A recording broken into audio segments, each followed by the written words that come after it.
Okay, then we will jump into day 3. And like I mentioned yesterday where we left off, we're going to start off by just jumping right to the walkthrough for phase 4, where we're going to change the model a little bit by kind of condensing things down, where we're going to remove the redundancy of having 3 source activities, and we're going to take it down to a single source, and also use labels and the decide activity to help us route tokens of the correct type to the correct flow. So if I were to come over to my model, the first thing that I might do is just delete a bunch of these extra pieces. And I'm also going to get rid of that connector just so I can remake them. And so instead of having this be the start of phase 2, I'm going to say that this is going to start all my phases. And instead of just creating my phase 2 tokens, I'm going to say this creates all my tokens. And I'm also changing the arrival rate here to be a scale of 15. So one thing that's kind of interesting about this is that when we had 3 sources, each source had its own arrival rate of on average every 30 seconds, right? That meant that the creation of each of the tokens that flowed through my 3 phases were being created independently of each other. And so they all had about an exponential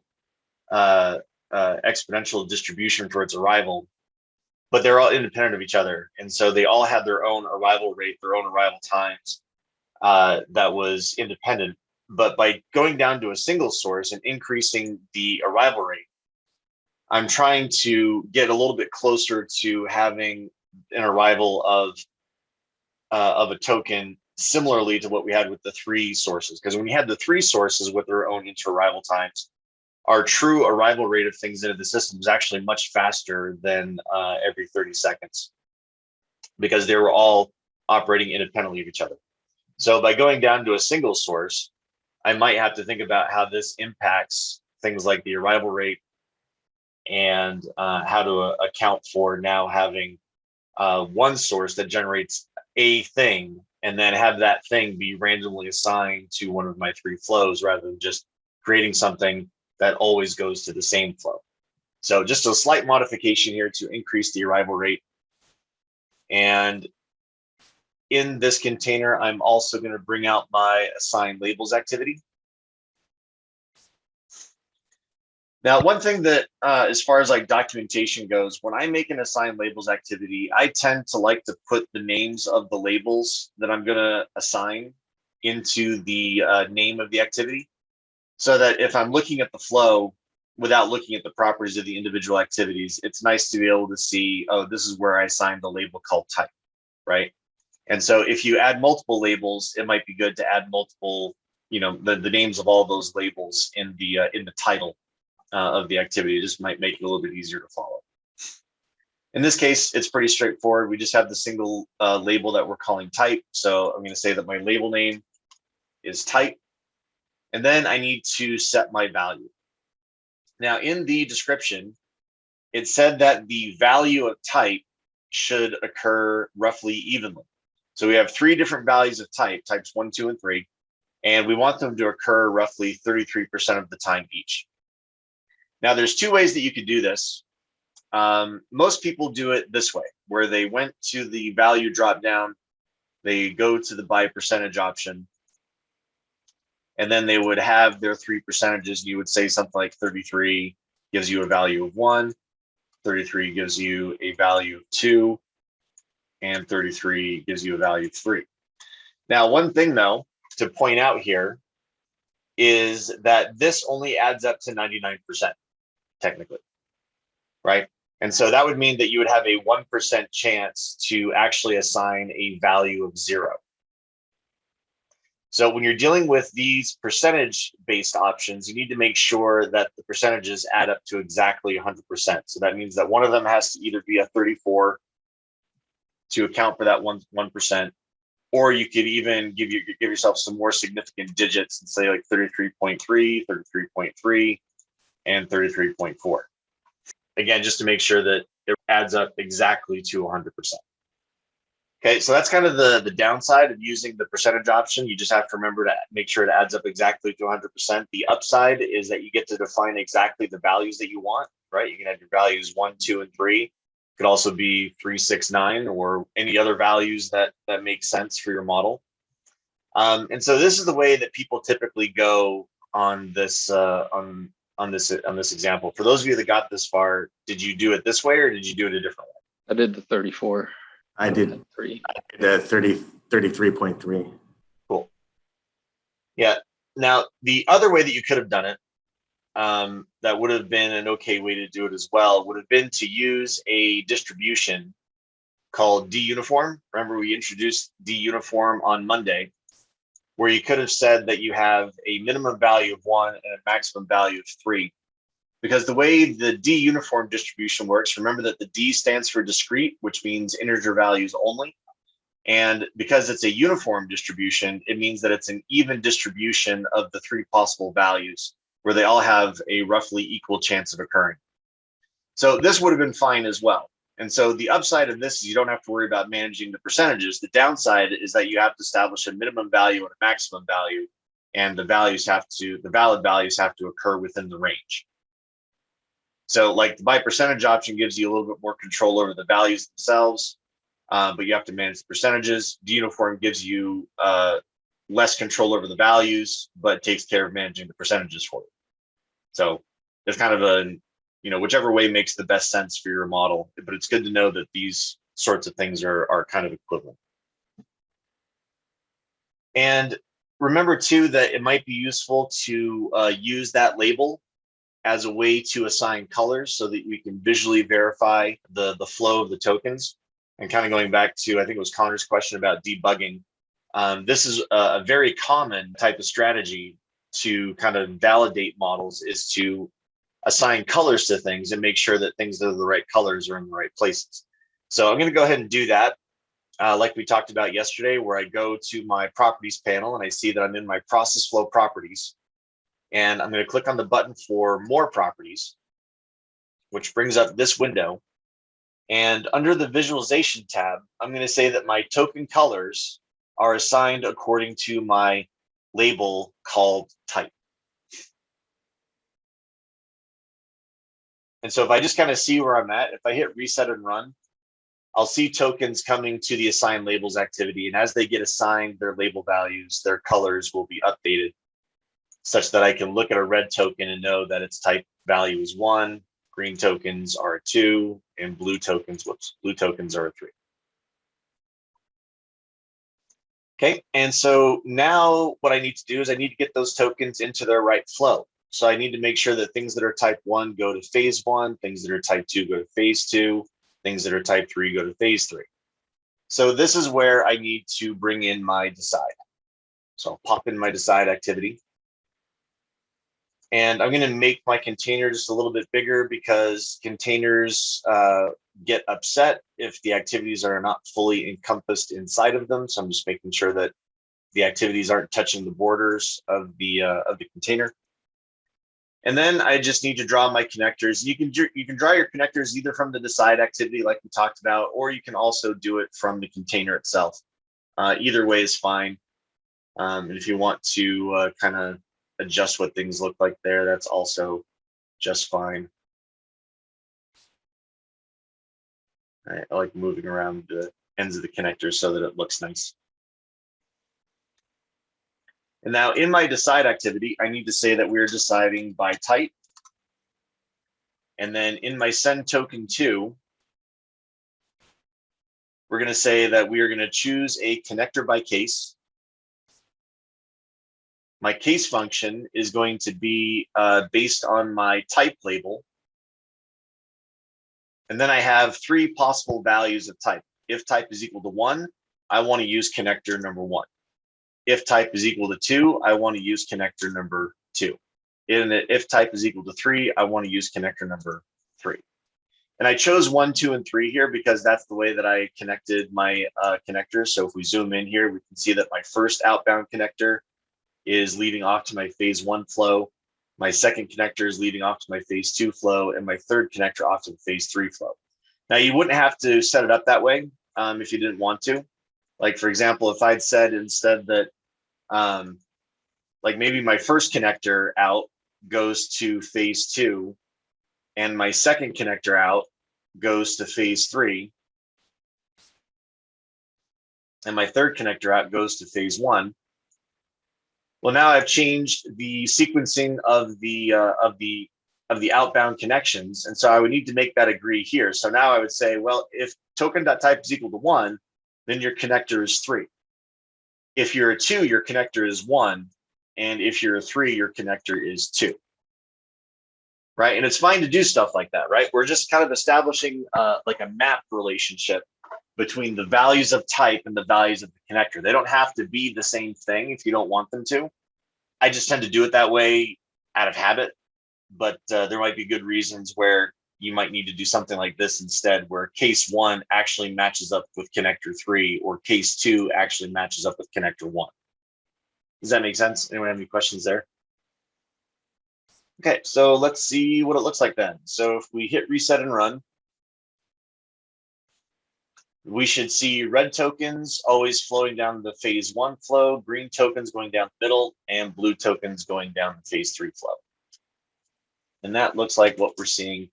So we can be reasonably confident that the behavior of the model, though changed slightly, is still giving me the same results that I had before with the three independent sources, but now down to a single source that randomly assigns the destination essentially to the token. And so this becomes a really common way that the decide activity gets used in conjunction with labels, especially where the decide activity could tell you where tokens may need to flow based on some set of conditions. Okay, any questions there at all? Good deal. All right. All right, so with everything that we've discussed so far, we're kind of trying to establish the basics of working with process flow. So getting used to thinking about things in terms of tokens and activities and the shared assets here in the case of the resource, where we're thinking about how to manage flow, how to manage behavior for tokens as they go through a set of activities. But so far, we haven't really talked about how this integrates with the 3D world at all. And like I mentioned yesterday, one of the nice things, one of the most powerful things about process flow is how well it can integrate with the 3D environment. And so I want to discuss a couple of different strategies that there are initially here that allow you to integrate process flow based logic with object based logic. And then we're gonna discuss a couple of different strategies for that. This first one is going to be what I call kind of like the more process flow centered approach, where we have the ability for process flow to actually control 3D objects. Now, remember that objects on their own already know how to execute a certain set of events.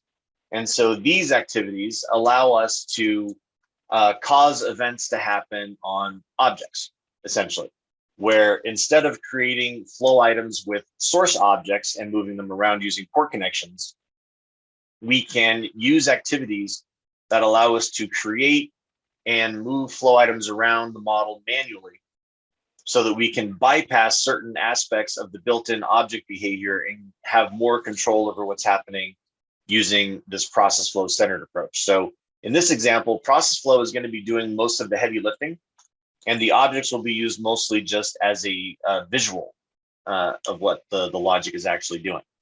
Now, I will say that this is a fairly common approach, and it is actually a preferred approach by some of our consultants, where they like the fact that they can start out with a process flow based model that's very simple and abstract, and then they can add in 3D capabilities where needed without having to go back and think about how some 3D behavior is going to alter their flow. It allows for them anyway, a more natural progression from abstract to more concrete.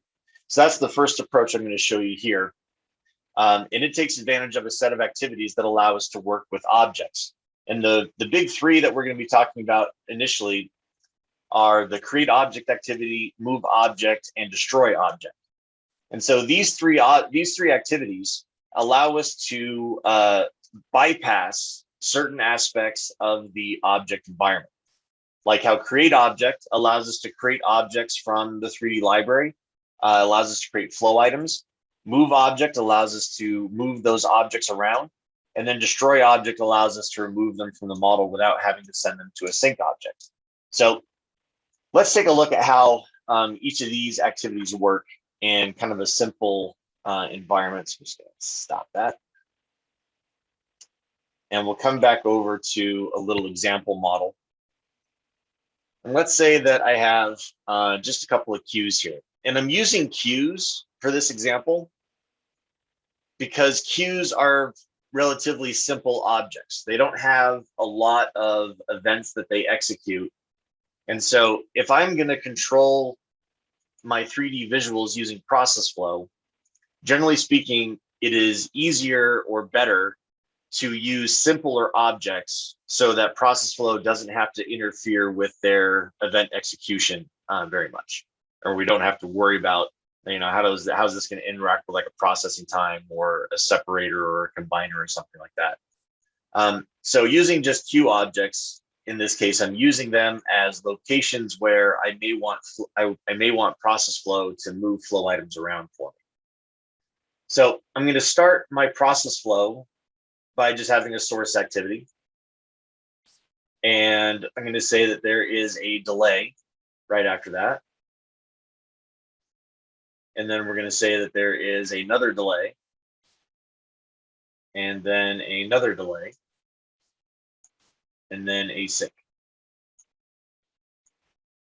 And so right now, I haven't done anything that talks to the 3D environment at all. In fact, if I hit reset and run, we'll see that the objects don't do anything because they aren't receiving flow items. And remember, that's one of the big key features of the 3D objects, that if they don't have any flow items, they don't do anything. And so if all of my logic is handled over here by my activities, then those are the only events in my model. So if I want to create some flow item flow to match my token flow, I can use the approach where I use these object-based activities, create, move, and destroy. So let's take a look at create object first. So I'm going to bring out create object, and I'm going to put it right before my delay, my first delay. Now, if we look at the properties for create object, and again, you can either do that on the right-hand panel, or you can click on the icon to bring down the properties. The create object activity would seem to have a lot of inputs, but they're still all focused on how to create an object. The first thing that the create object activity wants to know is what kind of object are we going to make, right? And so by default, it says that you're going to create a box. And this is a box from the list of flow items that we have available to us. Now, if you want to create a different object, then you would go to the drop-down menu and see that there are other options that allow you to create objects in different ways. So notice that there's the ability to create objects from the library. So if you wanted to create like a processor, create object would be happy to do that for you. That's not very typical though, but it is there. But under the flow item section, you can see that there is the full list of different flow item classes, just like what the source object provides when you want to choose to create a different kind of flow item. And so if you wanted to create one of these different kinds of flow items, you would come to this menu and then this sub menu and choose what flow item shape you want to create. But we'll go ahead and leave it on box for now. That's going to be fine for what we're doing. And then we have a quantity field that gives us the option to decide how many of these flow items we may want to create. By default, the quantity says 1, assuming that one token is going to create one flow item, or one box in this case. Because remember that a token has to arrive to the create object activity in order to cause that object to be created. So this is as if then that the tokens, as they flow through their flow, are going to create flow items as they move around the model. And so the most common thing here is to leave the quantity at 1. but you do have the ability to have this be a different quantity, including the use of statistical distributions. If you want one token to create a random number of flow items, that would be fine. Now, the next property allows us to indicate where in the model the object should be created. Now, right now, it just says created into the model, which would place the flow item at the 0, 0 coordinate in the middle of the grid, which is right here at this, this heavy black cross. You can change this creation destination so that you can tell the object that gets created to be placed either inside another object, which is the most common, or to be created at the same XYZ coordinate as the given destination. Okay, so what's the difference? Well, the difference is that if you say create in, that means that the flow item will be literally placed inside the object, which will cause the event system of that object to begin to execute. If you say create at, that means that just visually it'll be located at the same coordinate as the object, but not inside, and therefore the on entry event and the other events that come after on entry will not fire. Okay, so create in is much more common than create at, because create in, when we do creating flow items like this, generally we want them to go into objects so that the objects can execute whatever events we need them to execute, and also so that it looks more like what we're used to seeing in a 3D model, right? Like yesterday when we were working with the 3D objects, when a source object was sending flow items to a queue, those flow items were literally inside the queue, right? And that's what causes the event system of that object to happen. So we're kind of mimicking that same behavior here without actually having to use port connections or anything else. We can just say create it inside some object, and then we're going to do something else later on. So for this example, I'm going to say that my target for create in is going to be found by choosing Q1. So I'm going to use the eyedropper and select that first option that fills in this purple text that says that we are referencing Q1, the object called Q1 in the model, and that will be our target destination for the creation. Okay, does that make sense so far? Anyone have any questions? Okay. Now, the last important property for the create object activity is this field that says assign to.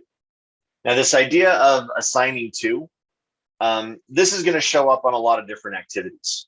In process flow activities, we very often give you the ability to assign labels to the tokens that execute these activities. And so wherever we give you the ability to do that, we have this assign to field, and it says that the label that gets assigned is going to be named, in this case, item, which will be assigned to the token.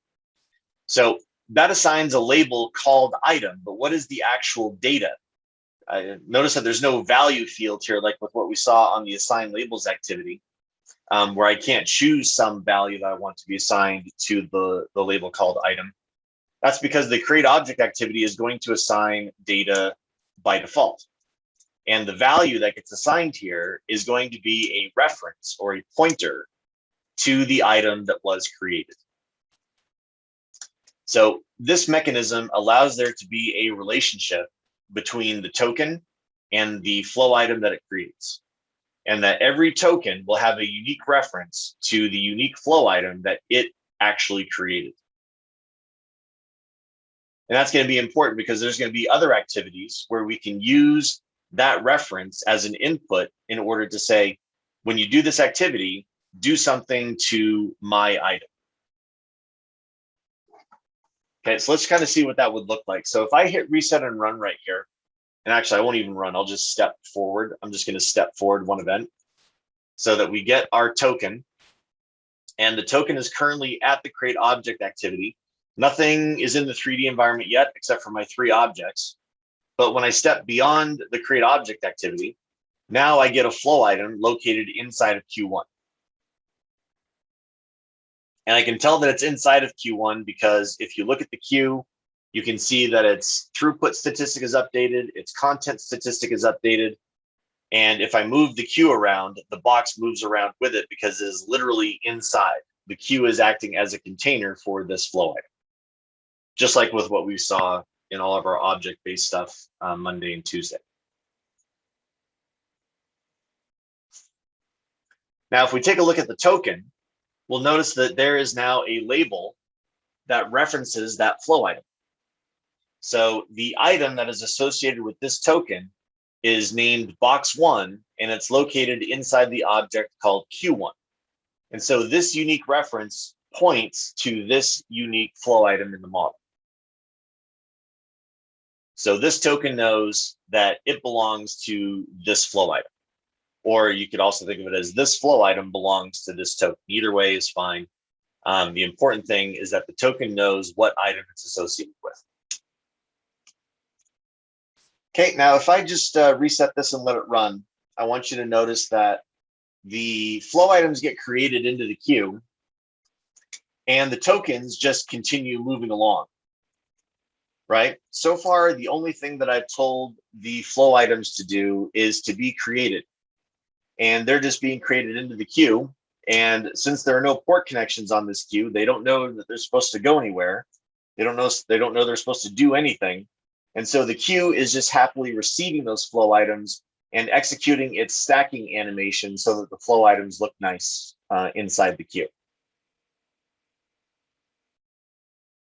But the tokens continue on and do all these other activities.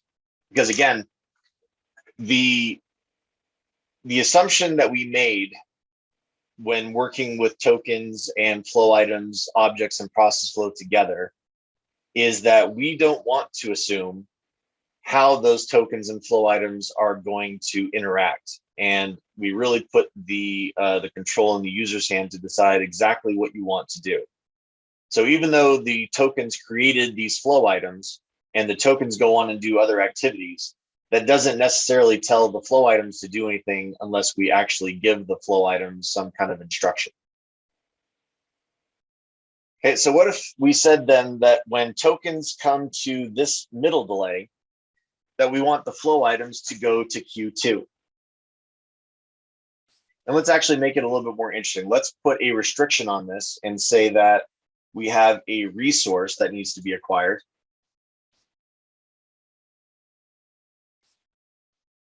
Kind of like our current model. And we'll say that there are 3 spots available on this resource. So if I say that there's a count of 3 here, that means that 3 tokens could potentially acquire this resource at the same time. And I want to say that tokens cannot be moved into Q2 unless they successfully acquire the resource. So if the resource lets the tokens in, then the flow items need to be able to go to Q2. So kind of what I'm doing is I'm creating like a relationship between the resource and the queue in kind of an abstract way, where I'm saying that you can't go to the queue unless the resource says it's okay. So I'm going to grab the move object activity, and I'm going to put it right after the acquire. Because remember that the acquire activity kind of behaves like a gatekeeper that says that if the resource cannot be acquired, you have to wait your turn. And so by putting the move object after the acquire, I'm essentially saying that you can't move your flow item unless the resource is acquired by the token. Because the job of the move object activity is to move a flow item from one location to another. So we're going to say that the flow items get moved out of Q1 and placed into Q2. So in order to do that, we look at the move object properties, and you'll notice that it takes 2 input properties. We have the object that needs to be moved and the destination where we want to send it. So this is where that label that we set up on the create object activity is going to come into play, where the object referenced by token.item is going to be the thing that we move. So since every token refers to a unique flow item, we're going to say that whatever your item is, that is going to be moved into some destination. Now notice that the destination field assumes that we have a label called destination on the token. But if we take a look at our tokens right now, remember that we don't actually have a label called destination. So that means that what's in there by default isn't going to work. And we're going to need to replace this with some destination. So just to make it easy, I'm going to use the eyedropper and say that we want to move things to Q2. So now our item gets moved to Q2. So let's see what that looks like. So now if we hit reset and run, the flow items will stay in Q1 for the duration of the token's delay. And then when that delay is over, if they successfully acquire the resource, we can move them to Q2.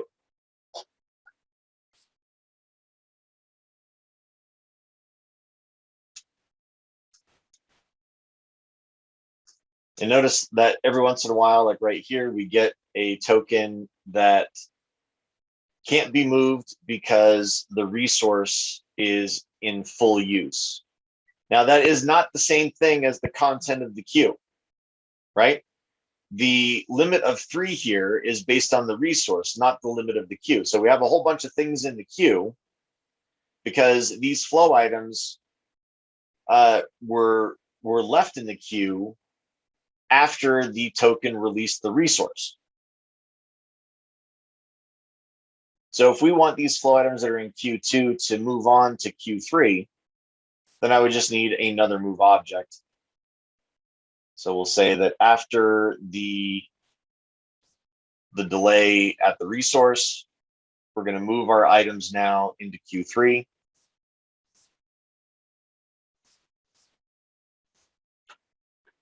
And so now what we'll see is that when that first flow item gets moved into Q2, it will only be there as long as its token is doing the delay. So now it gets moved over to Q3 because we said, hey, that delay is over.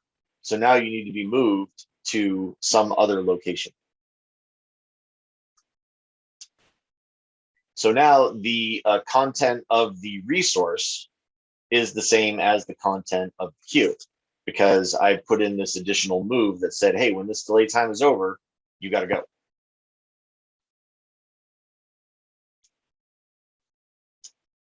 Okay, now also notice that the flow items in Q3 are still in the model, even though their tokens are going to the sink. Because again, we didn't assume that just because a token is removed from the model necessarily means that a flow item needs to be removed from the model. There might be things that the flow items need to do that is independent of what the tokens are doing. And so if you want your flow items to be removed from the model at the same time as your sink, then this is where something like the destroy object might be useful, where you might bring in a destroy object activity and say, after that delay is over, destroy your item and then remove the token from the model. But we do the destroy object first in this case so that the token still exists before it gets to the sink, right? And so now what we've got is a pretty good mirror. The flow item flow now looks a lot like my token flow, but it's all being controlled using these create, move, and destroy activities to control what's going on here. Hey, Regan, quick question. Yes. On Q2, I missed a step. I was trying to keep up, but where did you set that the Q2 only holds 3? I didn't. The resource is doing that. The resource has a count of 3, and that's what's controlling access to the queue. Okay. I say that's what I did, but it was behaving a little different. Well, that's okay. Did you put in the move object after the release? Yes. And what are you seeing in Q2? Are you seeing 3 flow items, or are you seeing more than that? Hold on, let me reset and speed this up again. Now I'm seeing 1 item in Q2. Sounds like then that your count is just set to 1. Did you set your count to 3 on the resource? Count is 3. And then the acquire should be on the acquire on the second step. What is that supposed to be 3 or No, 1? that's supposed to be just 1. Ah, okay. There's a mistake. All right. Sorry. Mm-hmm. Yeah, so what you had done is you had made it so that a single token consumes all three resources at once, right? So if you change the quantity on the acquire, that means that one token is trying to acquire multiple slots in the resource. And very few times have I found the reason to actually change the quantity on the acquire. That's why I didn't even mention it, because I hope that you guys wouldn't see that it's there. But the count on the resource is what generally we use to control access.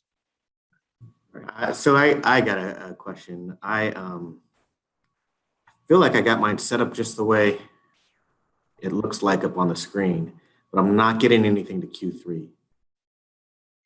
So I have What does your move object say?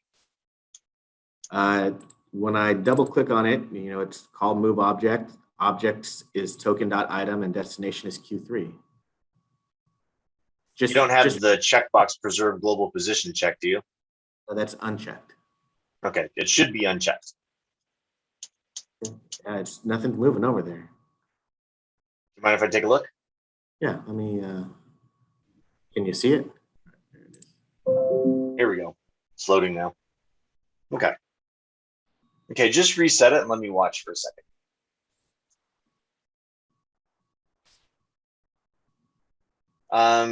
Click in your process flow just to close that window. Okay, so. All right, I think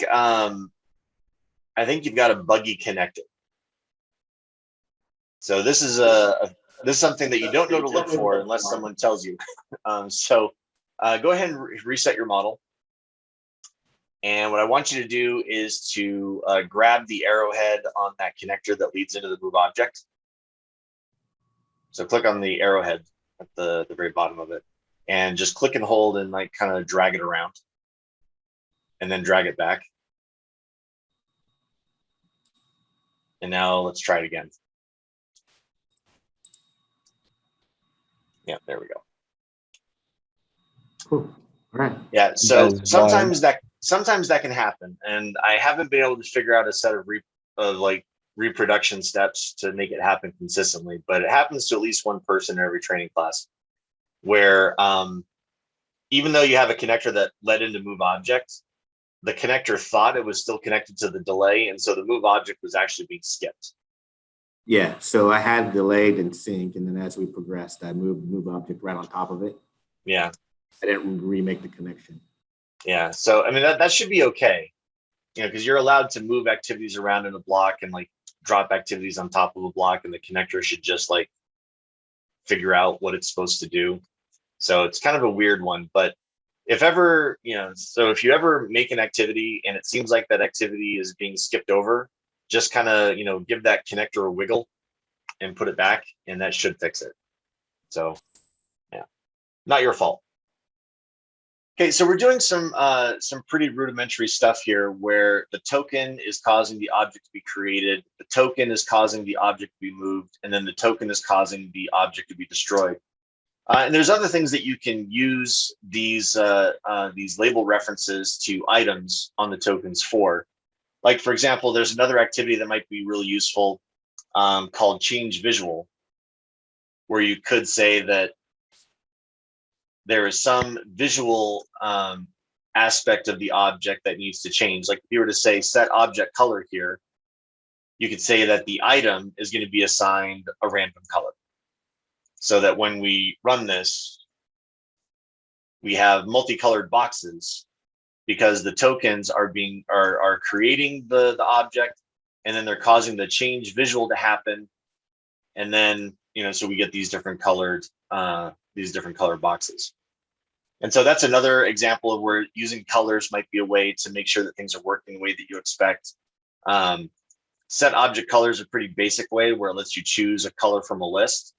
But another thing that you might do is to use something like set color by case, right? Where you might use a by case style option, like when we did connector by case on the side, to set object colors. You would just need to say that this is the value, usually a label. This is assuming that the label is found on the item itself, but it could also be a label that's found on the token. and then the item gets changed its color, and then you can choose colors based on, these different cases and things like that. So that might be a way where you might like synchronize the colors of a token with the colors of a flow item, or vice versa. Okay, so a lot of activities that involve objects will ask you first to say, what object are we working with? Like in this case, where it says item, in order to do either a move or a destroy or a change visual, something like that, where you can say that this item that is assigned to this token is going to have something happen to it. Okay, so in order to get us some practice with this idea, I'd like for you guys to do a little exercise where we are going to create queue objects that represent locations where our 5 processes take place. So we're going to have a location where cutting happens, where curing happens, inspection, painting, and polishing happen. Then we want to use the create object activity to create a flow item that corresponds with each of our model's tokens. We'll use the move object activity to move a token's flow item to the correct location in the model after the proper resource has been acquired. And then we'll use the destroy object activity to remove a token's flow item from the model right before the tokens are sent to the sender. So you might do something that looks like this, where we just have, these 5 queues that represent the 5 locations. Might also be useful to create a 6th queue that represents the origin point for all flow items. So I called it inbound parts. And so that might be the place where you say, when I create an object, create everything into the same location, and then move them to the appropriate station based on the tokens acquiring the right resources in your process flow. Okay, does that make sense? Anyone have any questions there? Hey, Regan. Yes. This is more of a generic question, just to wrap my head around why would we, let's say, do a model like this in terms of having the queue objects, but there's nothing that connects on the 3D side, but we have the process flow side that enables all the movement. In terms of, can you tell an example where we can use something like this to create a better model, which we can't do it in the 3D space? Yeah, that's a good question. So basically with this approach, what I'm trying to do a couple of things. First of all, I'm trying to introduce activities that allow process flow and objects to interact, right? And so the create, move, and destroy objects are the simplest version of that. So we're just kind of getting used to that idea, first of all. But as far as the overall concept goes, like you said, why would you build a model using this approach? Part of it is a particular modeling style that a lot of modelers like.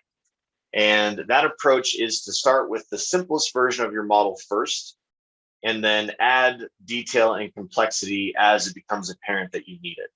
And so typically that is a little bit easier to accomplish with process flow first as your first step, because it's a little bit easier to construct the abstract skeleton of logic using process flow activities and then add objects on top of that than it is to start out with some objects and some process flow side by side.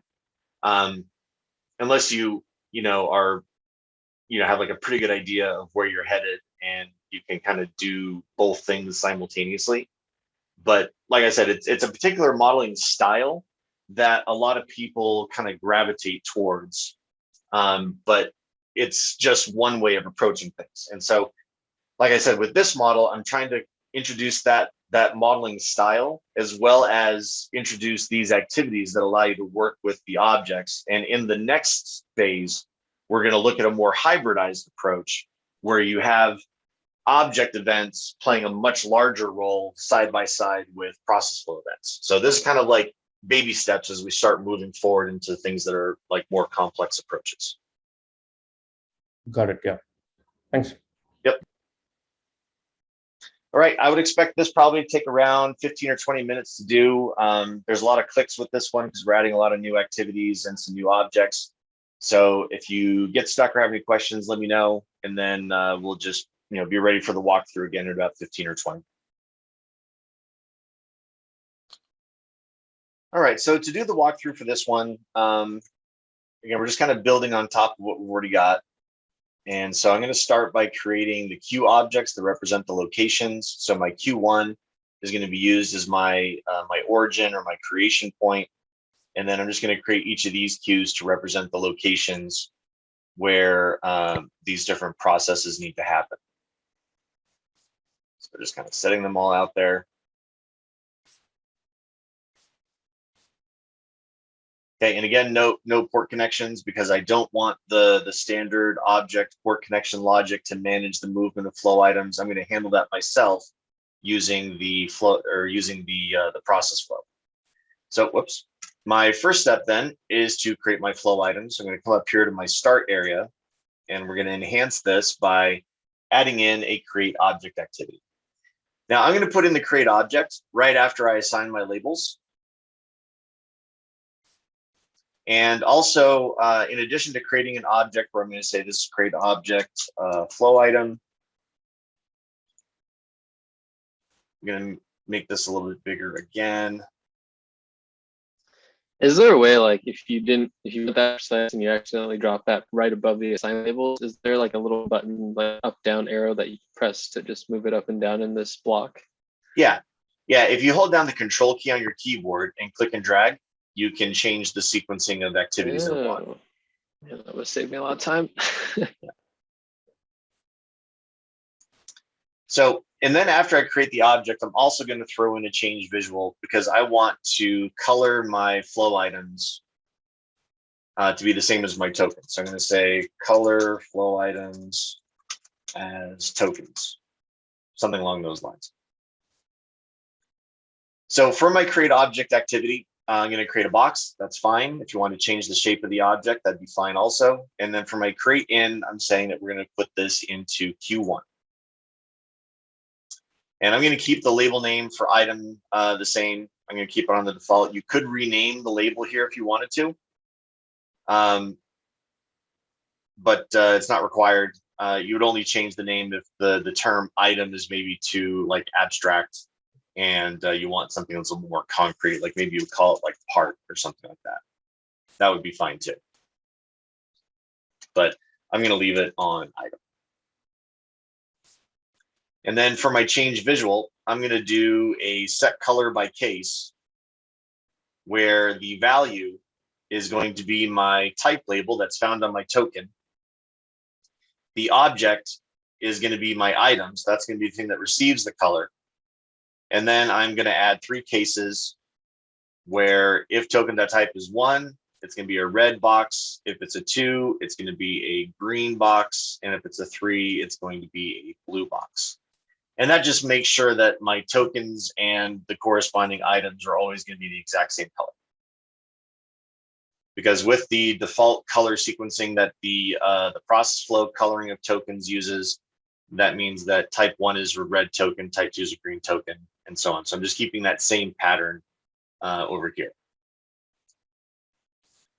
And then in each of my blocks, I need a move object. So I'm going to drag move object and just drop it right in between the acquire and the delay. And we're going to say that this moves the item into my inspection station, which is Q2. And then I'm going to move into the painting station, which is going to be my Q3. And then I'm going to move into curing, which is going to be my Q4. And then we'll move into cutting, which is going to be my Q5. Move into inspection, which again is Q2.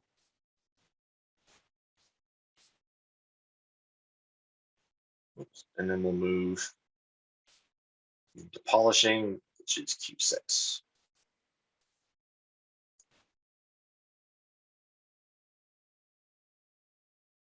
And then again for cutting, into Q5. And again for painting, which is Q3.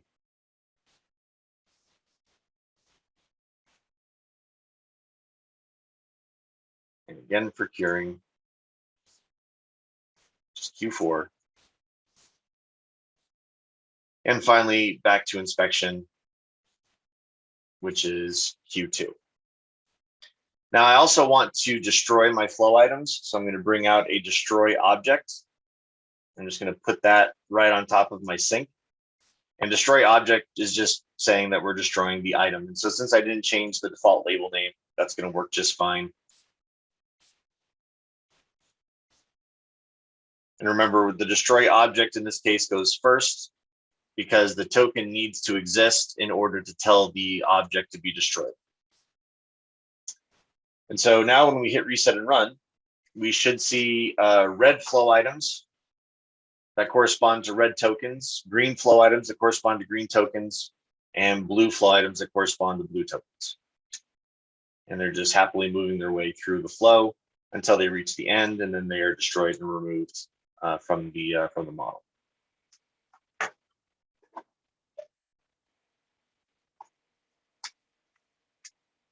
Now, one thing that was a question that did come up, and I want to point it out right here. Devin had asked, is it bad that there are two flow items inside of a queue that should only have one thing? So this represents inspection, and we've got two flow items in there right now. But the reason why is not because these two things are processing at the same time, but it's because we have things that are delayed, waiting for their turn for the next resource. So these two tokens actually correspond with these two flow items. And the only reason why I know that is because I know what to look for. But if you wanted to kind of figure out, well, how come these two flow items are inside this queue when we said that, you know, the resource should only allow one thing in the queue at a time? Well, it's because that these tokens here were in inspection in the previous step. They released their control over the resource, and then they tried to acquire painting.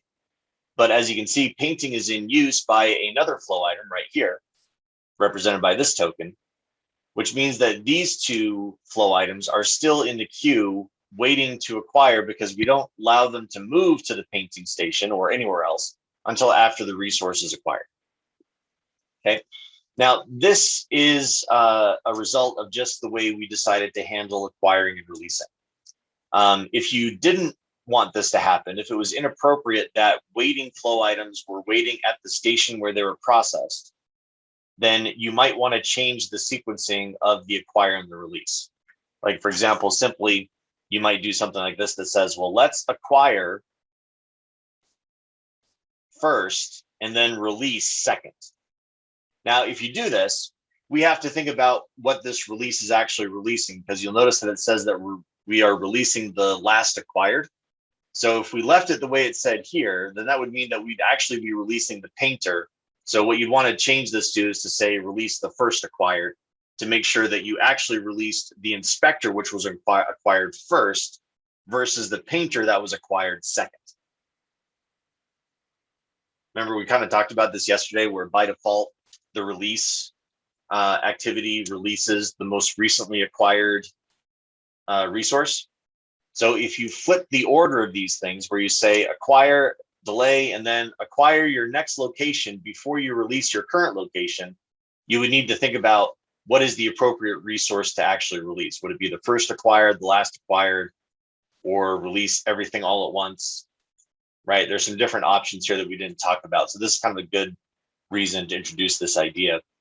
And so this would mean that we would rethink the sequencing of the acquire and the release portion of this model if we don't want to see flow items that already finished their delay waiting in a station like the inspection location before being allowed to move on to their next station.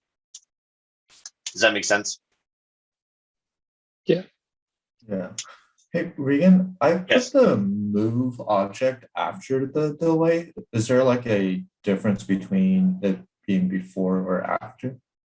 Yeah, it could be a pretty big difference visually, because what that would Okay. mean is that you would do the delay time before you actually get moved into the location. And so if what we're trying to represent is that the flow items go to a station and then perform an operation there, then we definitely would want to move it to that location before we do the delay. Yeah, so what I did was I created the flow item, and then it went through the delay, and then I moved the item to the next spot, and then it performed that item, or performed that delay and then moved. So but it did match what it looked like the tokens. If that makes sense. Yeah, I mean, it definitely could be. I mean, there are multiple ways to skin this particular cat. Okay. But as long as you account for the movements and the tokens are representing where things are the right way, then it's probably fine. Okay, cool. So again, the question of when is the right event, or where in the sequence is the right time to do an acquire and a release, that's going to be largely up to you. And that's one of the nice things about working with the shared assets and process flow, is that you get to decide what makes the best sense, right? I mean, because like I remember a long time ago, before we had process flow, I was working with a client, and they had these workbenches where people stood and they just performed these little work orders that showed up. They were like assembling. They had like a bin full of parts, and so they would like receive a work order, and they would receive something that was partially built, and they would tack on their pieces before sending it away. And the workbench was really big, and so in their model, I'd initially represented their workbenches as just processors. But visually, it didn't look like how they wanted it to, because they would say, well, there's the possibility that even though they got done working on the thing that they were working on, they might just push it to the side of their workbench and wait for someone else to come and pick it up later, but it doesn't stop them from working on the next thing that they wanted to work on. And so like with the processors, the default mechanism for handling things like acquire and release, like if I just put together a quick little model here.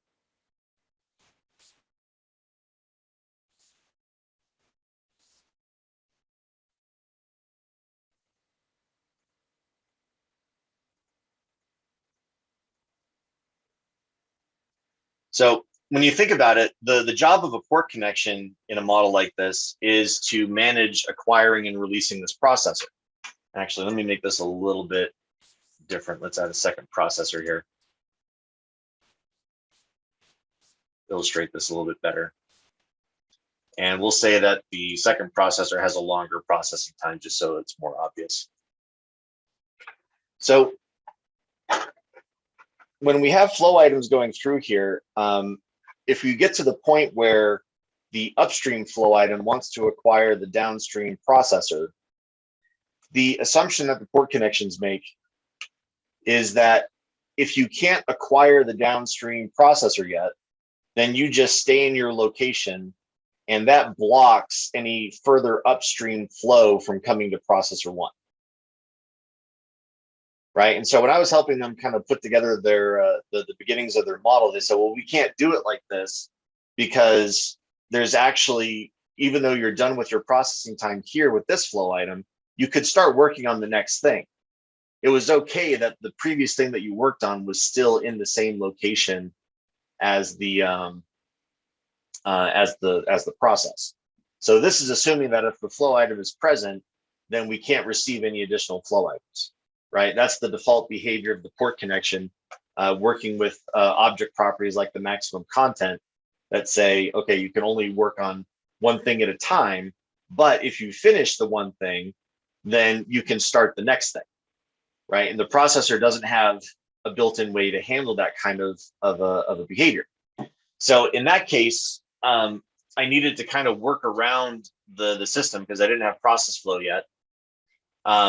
To mimic the behavior where there could be at least one piece of work waiting for them on their workbench, waiting for them to do something while they're actually working on something, and something is actually still at the end of their workbench waiting to get picked up. Right, because that is a different mechanism for acquiring and releasing this location than what the processor and the port connections do natively. But that's something that would have been relatively easy to do with something like process flow, because I get to decide when the acquire and when the release are going to happen in a sequence. It's up to me to figure that out, which is both good and bad, right? It's good in the sense that you get control over things. It's potentially bad in the sense that you have to be in control of more things. Does that make sense? So with that client's model, the way that I solved it was actually just putting queues in, like a buffer in front of and after every processor. And I limited the content of those buffers to 1, so that they could always have one piece of work waiting while they're doing something, and one piece of work waiting to be picked up and taken to the next location, but it didn't impede their ability to work on something. Because I needed, like, this connection from processor to processor wouldn't work for that example because of the blocking mechanism that happens when you have downstream availability that's blocked, and now you have to wait here. And that actually puts the processor into this blocked state where it's saying, hey, I could work on something, but my downstream locations are busy, so I can't send anything, which means I can't receive anything. So we're blocked. Okay, does that make sense? Anyone have any questions there? All right, so in this next section, we're gonna see another way that you might approach the integration between process flow events and object-based events. So in the last example that we did, process flow was still mostly in charge of everything. And 3D objects were only used as a way to visualize parts of the process, so that we could actually see, like, 3D objects moving around and doing stuff. But the objects themselves weren't really that involved in what was going on. And like I mentioned too, that's a fine approach sometimes, but there are other times when there are things that the objects already know how to do that it would be nice to be able to take advantage of. And there's going to be times when the objects don't know how to do what you want to do, and it's going to make sense to use process flow. And so how do we combine this idea where there are going to be times when we want to have process flow logic happening in conjunction with or in support of object-based logic that's a little bit more complex than just putting something inside of a queue? So to support this kind of an approach, we developed a set of activities that are called event listing. They create an approach that's called event listing. Now, remember that everything in FlexSim is based on the execution of events. And the idea behind event listing is to allow tokens in process flow to be affected by events that are happening someplace else in your model. So that you can say that there are things that happen in your model that are contingent upon other events having happened. And so there are 2 ways that we use event listing. We can either cause a token to be delayed until some event takes place. So the token would go to the wait for event activity, and its flow would be suspended until the event that you're waiting for actually happens.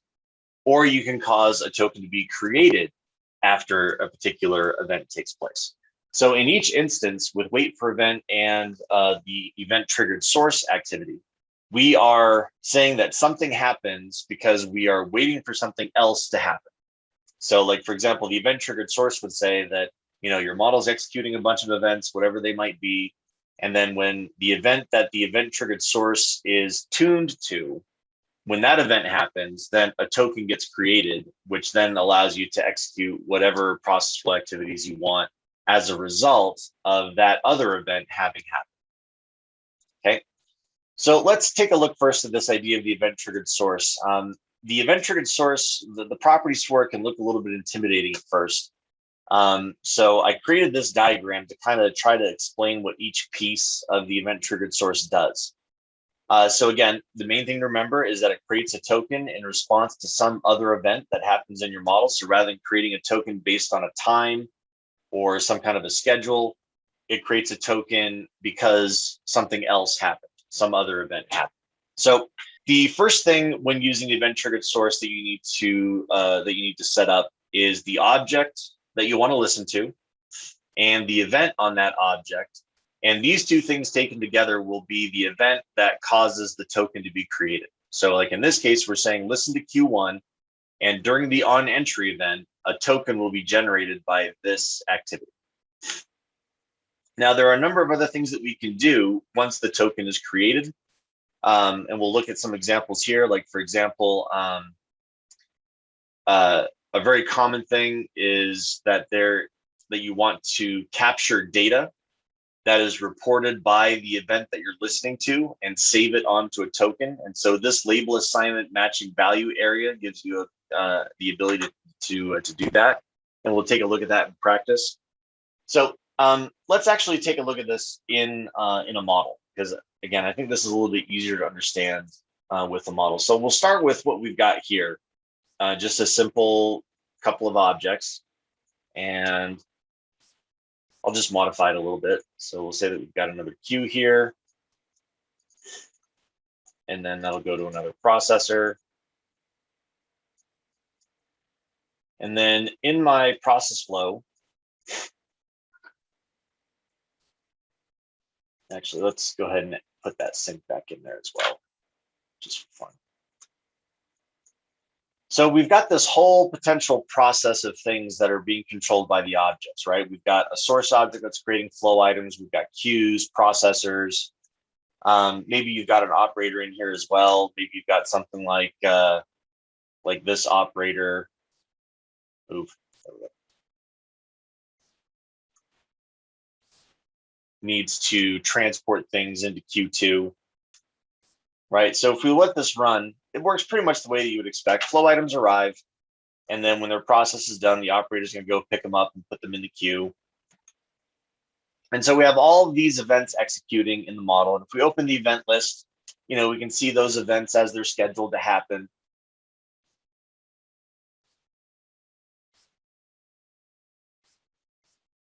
So the first activity that I want to show you here is the event triggered source. So if I come back to my process flow and find the event triggered source in my library, I'm going to drag this out.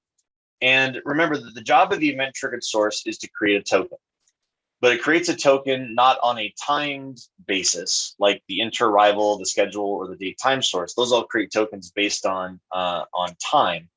The event triggered source creates a token as a response to another event. So notice that the event triggered source has that exclamation point on it that you might recognize from the acquire activity, which means that this activity needs some configuration before it will work. In fact, if I don't resolve this exclamation point, if I were to hit reset, it's going to give me an error right off the bat that says, hey, you haven't defined the event that you want to listen for on this source activity. And so it's going to give that error right off the bat because it says, I need to know what I'm listening for. So if we take the exclamation point, turn it into the eyedropper, and let's say that we're going to listen to Q2, and we're going to say that we will listen for the on entry event. And now if I let my model run, whenever a flow item is placed in Q2, that generates a token. So keep an eye on the operator. Whenever a flow item is dropped off in the queue, that creates a token.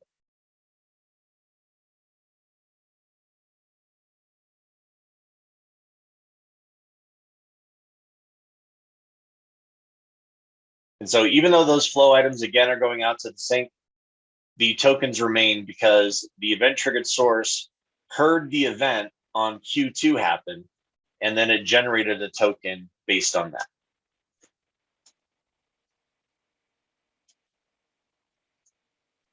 Okay, so this is sort of the reverse of what we saw with the create object activity, where tokens executing the create object activity caused the flow item to be created. But now flow items that execute certain events in the model are causing tokens to be created. An important aspect of using the event listing capabilities of process flow is that there is data that is reported by the event that you're listening to.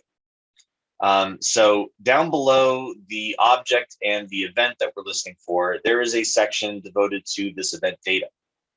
And so the event data listed in this column says that when the on entry event happens, we have access to the information that refers to the entering item, or the item that actually caused the on entry event, and also the input port number that item arrived to this object on. So when we execute the onEntry event to Q2, we know what item arrived into Q2, and we know what input port it used in order to arrive at Q2. And so this information is reported by the event. And this section of the table over here allows us to decide if there's something that we want to do with that information. One of the most common things that's done is to perform an operation that does an assignment.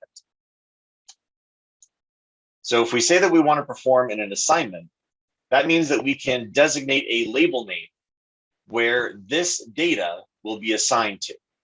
And this is a label that is on the token. So if I were to say that I want to save the data for the entering item onto the token into a label, I'll call this, I'll just call it box. It doesn't matter what you name it. It can be whatever you want. There we go. So this would mean that the item that enters into Q2 will be assigned to the label on the token called box. So if we reset and run this now, when that first flow item arrives, if I take a look at that token, it now has a label on it called box that refers to the flow item that is inside processor 2 now, but that reference was established when it arrived into the queue. And so now this token again has that reference to the flow item, just like what we saw when we did create object, where we said that the item is being written to the token, but now that's being done from, like I said, the other direction, where the token is created because the item did something rather than the item being created because the token did something. Okay, anyone have any questions on that so far?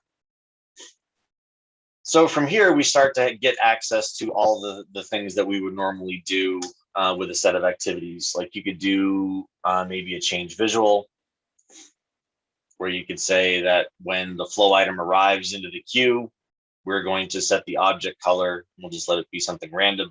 But now instead of doing it to a reference to an item on the token, I have a different label name. So I'm going to say that this is found, the object that we're referring to is found in the box label. So now when flow items arrive, we will create the token and we will also change the color so that every time something arrives into Q2, it goes from a brown box to a randomly colored box. But again, that's being handled from the process flow side because the token is created as a response to the arrival. Then the very next activity says to change the color.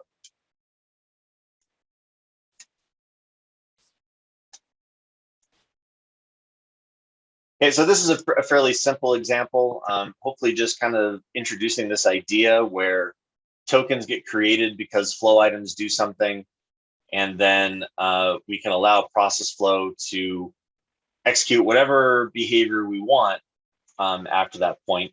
And so to kind of help illustrate this again, I'm going to set up an example using this model that admittedly is a little bit contrived, but it gives me a way to introduce a couple of ideas in a simple environment. So take this more as like a concept demonstration rather than something that you might actually do, right?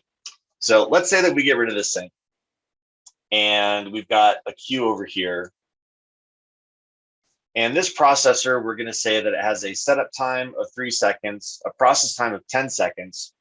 But maybe I also want this processor to have some other kind of a delay that represents like a cleanup time. So the flow item arrives, it gets set up, it gets processed, but then we need to keep the flow item in the processor while we clean it to trigger like a cleaning time that needs to happen on processor 2.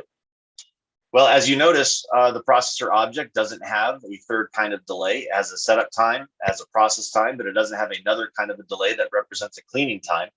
So this might be an example, a simple example, where process flow might be used to enhance the behavior of the processor. Now, I took the sync away because I don't want the processor to just send away the flow item when it's done. I want process flow to be able to do something, which means I need the item to stay in the processor and to keep other flow items out while my new cleaning time is happening. So in order to do that, I need a token, and I'm going to create one using the event triggered source. I'm going to keep this part the same, where we say we listen to the arrival into Q2. We keep the flow item being assigned to the box label on the token. But now I'm going to add in another activity. I'm going to add in an activity called, well, actually, first of all, let me demonstrate this by putting in a delay, right? Because this is one of the things that's really important about event listening, where we think about what happens when a processor delay time is competing with a process flow delay time. So let's say that this delay represents cleaning. Now watch what happens here when we get our first flow item into the processor. Okay, I'm just going to pause it right here. Let's look at the event list. Notice that the processor has an event that it is waiting to execute called the end of the setup time, because right now we're in the middle of our setup event. And at the same time, we have a token in process flow that is trying to do the cleaning process. Token ID 1, it's this guy right here, is trying to do a process flow event for this cleaning time. So the token is actually running its delay simultaneously with the delay of the flow item. Because remember, when a flow item enters an object, it immediately just begins the regular event system of the object. The object doesn't know that it needs to wait until some other thing happens before it can do something. It just starts executing all of its events. As soon as the flow item arrives, it just starts executing events. But if I want this delay to happen after the processor finishes its events, then this is a reason why you might include something like wait for event. So I'll drop them between each other. And again, notice the wait for event wants to know what event we're listening for. And so we're going to say that we're going to listen to the processor, and we're going to listen to the send to port event. Now you might be asking yourself, why are we listening to send to port? We listen to send to port here because that is the last event that the processor has scheduled for a flow item if it doesn't have any output ports. So if you are listening to a processor and you potentially want to move that flow item out of the processor, it is safer to listen to send to port instead of process finish. So that's why I didn't even do process finish, because most of the time you're going to want to listen to send to port, because what we're basically saying here is that we want the token to do something only after the processor is done doing things. And so the thing that we're listening for here is send to port, because once my cleaning delay is over, I want to be able to move my flow item. We're going to move box into Q3. Is send to port logically before exit? Yes. Yep. Send to port happens first because send to port figures out where you're going. And on exit, it means that the flow item has actually left. Okay. Yep. So in this case, we're listening to send to port because that's after the process time, that's after the setup time. And it's the time when the processor essentially says, this flow item is now free to go because I've done everything that I want to do for it. I have no more events that I want to do for this object. So it's now essentially released in the sense that it's free to leave. And since one of the things I'm going to do after that wait for event is cause the object to move, it is better to listen to send to port in that case because that's safer. There are some weird errors and some weird behaviors that can come up if you listen to an event and subsequently move that flow item out of its object while that object still thinks that it has events to do on behalf of that flow item. So this is just safer. So watch what happens now with this little setup where the flow items will enter into the queue. We create our token, And now notice that the token, I'm just going to slow it down, that the token is waiting at wait for event, because it's saying I'm waiting for this event to happen. I'm waiting for send to port to happen, which won't happen until we get to the end of the process, which then releases the token to the cleaning delay. And then when that cleaning delay is done, we'll cause the box to be moved into Q3, which then makes the processor available again, which allows the next flow item to enter into the queue, or excuse me, enter into the processor. So again, we can see that token waiting for something to happen. We're saying you got to wait for the processor to be finished with everything. We're waiting for send to port. And only then is the token released to the cleaning delay. And then only then is the flow item allowed to go to Q3. Okay, so far so good. I got a question. So Yeah. so there's actually no port connection from processor 2 to Q3. So if you wanted to have an operator move from processor 2 to Q3, how would you do that? We'll talk about that in the next chapter. Perfect. Yeah, it's good. Good natural question to ask at this stage, but I have an entire chapter just on that idea. So yeah, we'll talk about that. Okay. Now there's something interesting that's about to happen, and it has to do with the way the wait for event activity works. And it's an important thing to talk about. So just know that what we're about to see is not an error, it's a feature. And we'll talk about how to use different properties of the wait for event activity to give us some different kinds of behaviors. So this flow item that just arrived, it's in the wait for event. And so it did its setup time, it's doing its processing time. And at that same time, another flow item enters into the queue, which creates a token that is also now waiting for an event. So we have two tokens that are waiting for the same event. If you have two tokens present in a wait for event activity, that means that they are both waiting for processor 2 to do send to port. So that means when that event does happen, the flow item that was in the processor got moved, but now look what's happening here is that we have a delay that's going on at the same time as the processor delay. And before the processor can finish its delay, the purple box actually got moved out of the queue. And so we have a little bit of strange behavior going on now, where if there are multiple tokens that are waiting for the same event, they can cause some weird behavior to happen to their flow items. Like there was a flow item that moved out of the queue without ever going to the processor. I don't know if you noticed that. But like right here, same thing again. Both of those tokens now are doing the delay, and they both might end up getting moved into the queue in the wrong order, in the wrong sequence.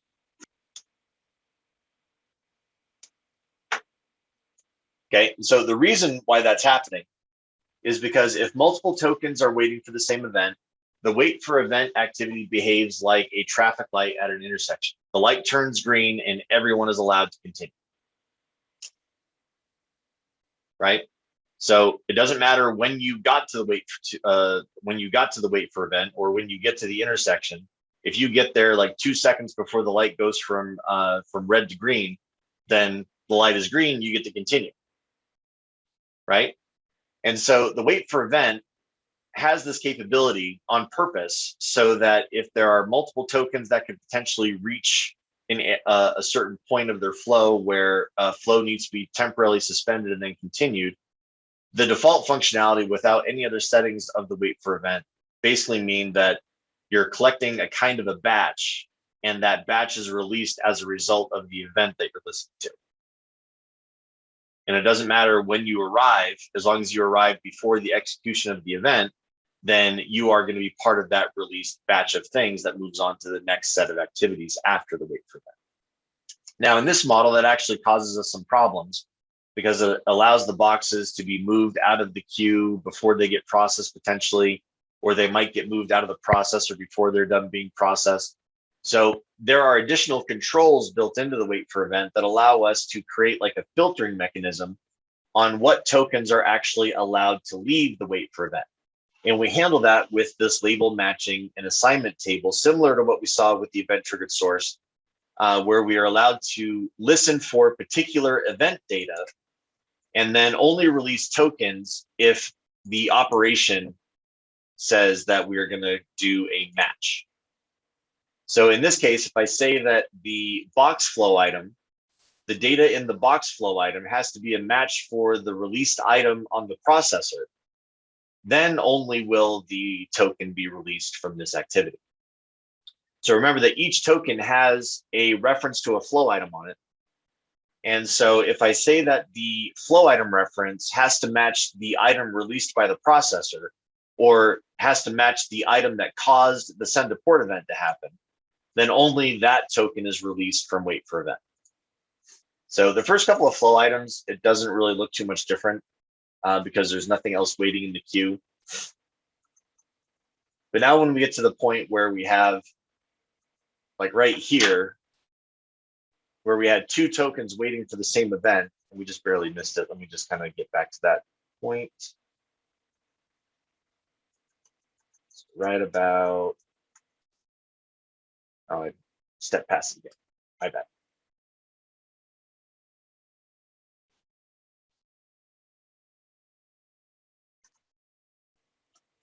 All right, so now we've got that red box in the processor. We're about to get that purple box into the queue. And so right here, both of these tokens are waiting for the same event. But now rather than releasing both of these tokens to the next activity, we're going to say that we only release the token whose box is a match for the released item that belongs to processor 2. So now only one token will go to the queue. And now the purple box will also wait for the event, but now it's waiting for the event that is caused by its flow item instead of any flow item.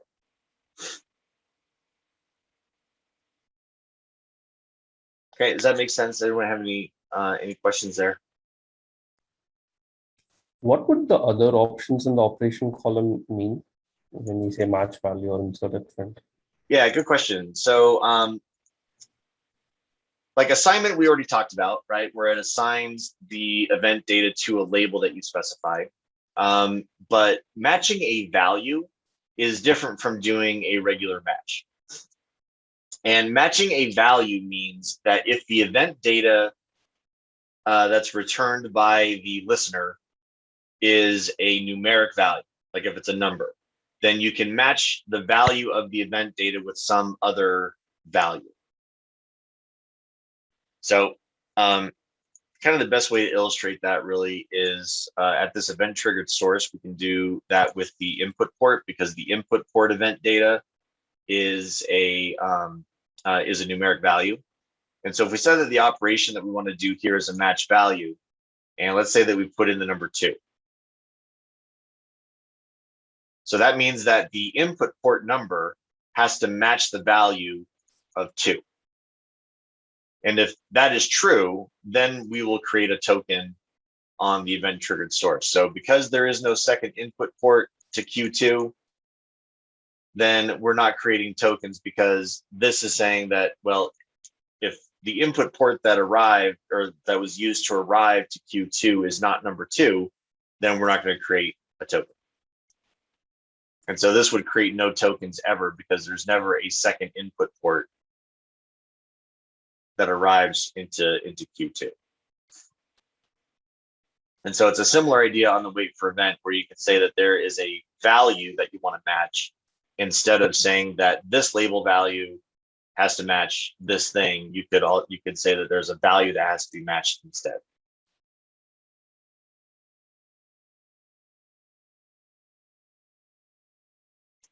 And then insert at front of is a way of building a label array, where instead of assigning a value, you're taking a value and inserting it into the same label. So you have like 2 or more values in the same label instead of just one singular value. The idea of label arrays isn't something that we've talked about yet, but it should come up later on in the week. But that's just what that means. Insert at front of means that we're going to make an array. instead of a single value in the label.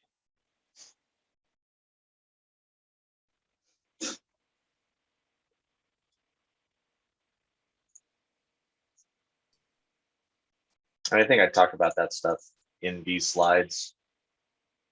Yeah.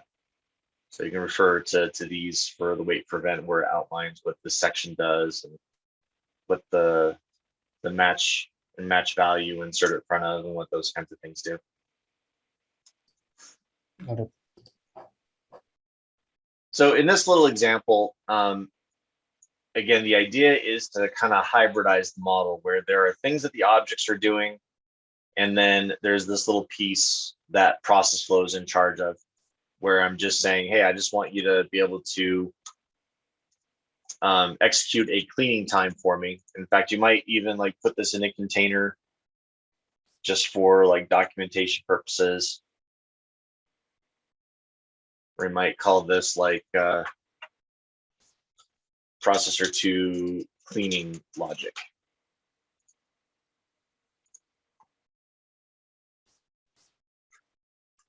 Right, and so it's just this one little piece set of activities that's supplementing something that the objects are already doing, right? Improving the behavior of the model by adding in a little bit of process flow to supplement what the object events are doing. And so using event listing is very handy for that, because it allows us to say that process flows events are contingent upon events that happen someplace else, like out here. Okay, so how does this apply then to the model that we've been building? So if we were to apply this hybridized notion to our model, maybe instead of letting the delay times being handled by process flow events, maybe we want to use processors. Maybe there's something about the way processors do things that we want to take advantage of. We could add in processor objects here.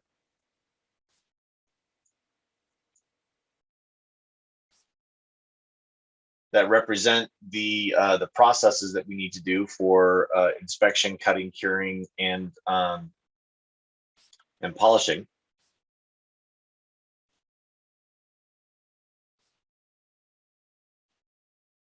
I'm going to make 3 processors over here because we've got 3 curing slots that we need to account for.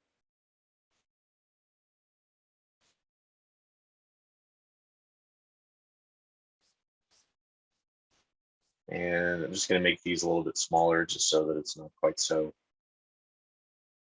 much going on.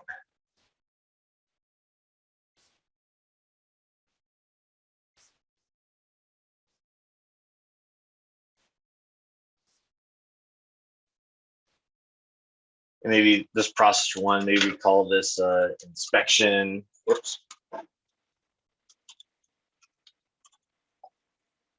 Now we call this one painting.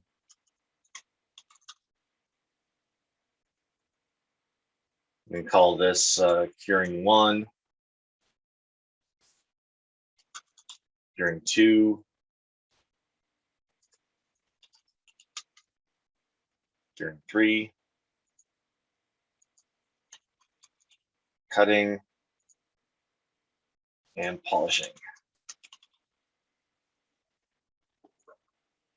And if we like the processors to handle things like the delay times, maybe we also like the fact that we can use port connections to manage the availability of these processors.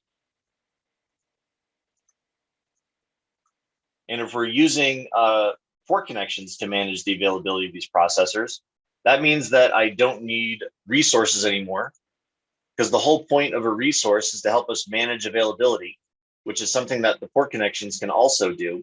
And if we like the way that the port connections manage the availability, then there's no reason to use a resource, which means that I don't need acquire and release, which means I also don't need the delay, because the processors can do all that. So what I'm left with now is a move object that's going to move things into this queue.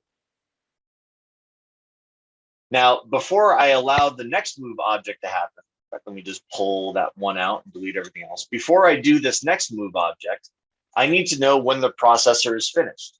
when the processor is done working with the flow item. So that means I could do that with a wait for event. And so instead of having the acquire, the release, and the resource and the delay, I can say, well, let's just let the processor do it. And let's listen for when the processor is done working with the flow item. And so we will listen for the send to port event of the inspection. And we will say that we can't move the item unless it matches the item that was processed by the processor.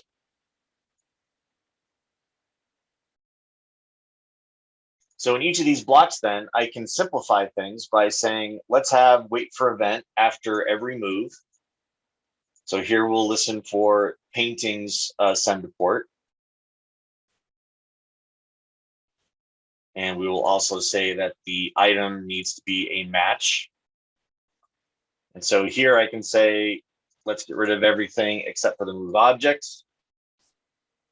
Let's bring in our wait for event. Now, curing is actually a slightly different case, so we'll come back to that one in a minute. But I'm just going to do everything else. I'm going to use the double click menu just to hopefully make this go a little bit faster. And we'll say, listen to cutting process or cutting send to port. And let's make sure that we match our items. Oops, wrong thing.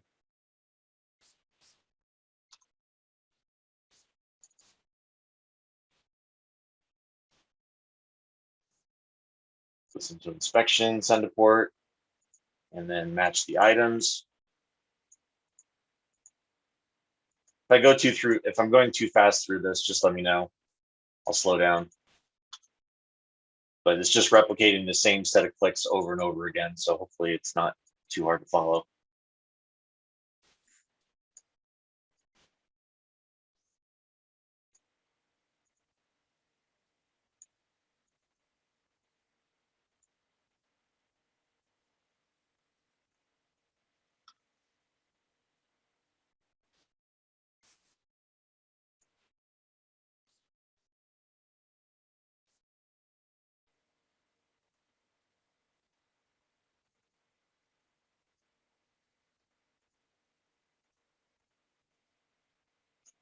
And remember, that's the control drag feature that we talked about earlier.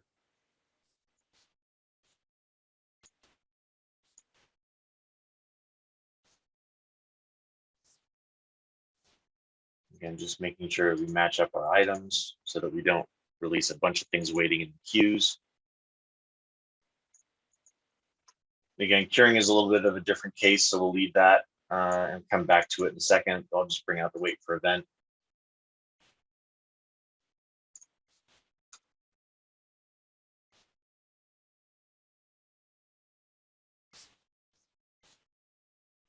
And finally listen to inspection again, send a port, and match the items. Okay, so the reason why curing is a special case, and I wanted to save that one for last, is because for all of the other processes, we just needed to listen to one processor, right? You listen to inspection, painting, polishing, cutting. But with curing, there are three processors that you could potentially have to listen to, because there are three curing slots, right? We said that there are three things that could cure at the same time. So if we move to this event listening approach, that means that we would need individual processors for each of the curing slots that could be used by the flow items. Now that means that when we're waiting for an event, we need a way to listen to multiple objects at the same time. We don't want to just listen to only curing one or only curing two. We want to potentially listen to all of them. And so this is where object groups can be useful. We mentioned object groups yesterday in conjunction with our experiments, but object groups also help us simplify the active event listening, where I can shift select a group of objects like this and turn them into a formal object group, where I'll say that they are going to be added to a new group. And I'll call this my curing group. And notice that we have curing objects 1, 2, 3 in this group.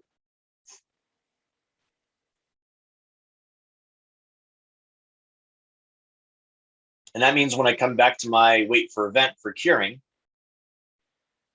I'm going to shift click in this empty grid space to turn off the red halo here. And so now if I come back to my wait for event where I have my exclamation point, if I go to one of the curing objects, it gives me the choice. Well, do you want to listen to this particular object, or do you want to listen to the group that it's a member of? So that's kind of nice. And again, this is one of the reasons why I like including the word group in the group name, just again to make sure I differentiate, hey, we're talking about a group here. So if I go to the curing group, it says these are the events that are shared by the members of the curing group. So in this case, I'll say, yeah, let's listen to send to port of any member of the curing group, and also match those items to make sure that only the item that actually causes the event is the one that gets moved. And then over here, I'll do the same thing. We say, let's listen to the group, send to port. And so now my flow has gotten a lot more simplified, right? Because I'm turning some of the control over the model back over to the objects. And so now when we run this, the processors are executing the processing time. The queue in the processor, the queue before the processors is figuring out whether or not the processor is available. So that's removing the need for the resource. And now the only thing that process flow is doing for me is managing the flow from station to station, which is something that process flow is very good at doing, because it allows me to manage the flow in a much more visual way. So I don't have to have port connections from every station to every queue, and then have some kind of like a logical algorithm that tries to figure out, well, if you're at this station and you're this type, then you go to this next station. But if you're this other type, this other station, you go to this other place. And so I can still maintain my my linear approach to managing the flows and visualizing the tokens representing the flow items going through the system. But I'm letting the objects, the processors, do some things that they're good at doing by letting them manage the delay times and their availability. So this is much more of a hybrid model now, because process flow isn't in charge of everything, but it's only in charge of something that it's good at doing.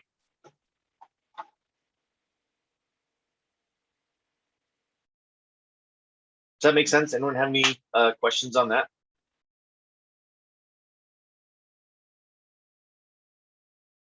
Okay, so like I said at the beginning, it's just another approach to managing your model, right? If you like the fact that process flow gives you a lot of control over everything, and you want to take control of your model from start to finish using process flow, and then only using the objects to visualize things, kind of like to supplement what you did in process flow, that's great. There's a lot of people that build models that way, and it's a good approach. But if there are things that you know that the objects do and you want to be able to take advantage of that, this method might be a good method to take also. And there are other approaches that we may take to integrate 3D and process flow, and we're going to have a bunch of models that introduce some other more particular approaches in addition to these that we've talked about already. But these are the two primary ways of thinking about the process flow versus object integration, is to think about kind of who's in charge of what aspect of the model. Are there things that the object should be in charge of, or are there things that process flow should be in charge of?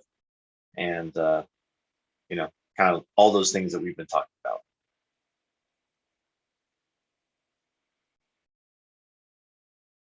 Okay, so rather than jump right into the next chapter, how about we take our break a little bit early again today? We'll do our lunch break now, and we'll come back in an hour. And when we come back, we're going to jump into taking a closer look at task sequences and the control of task executor objects. Sounds good. See you in an hour. All right, we'll see you guys back in an hour. Okay, well, welcome back from break. In this next section, we're going to take a little bit of a deep dive on something that we just sort of glossed over when we introduced talking about the objects a little bit earlier.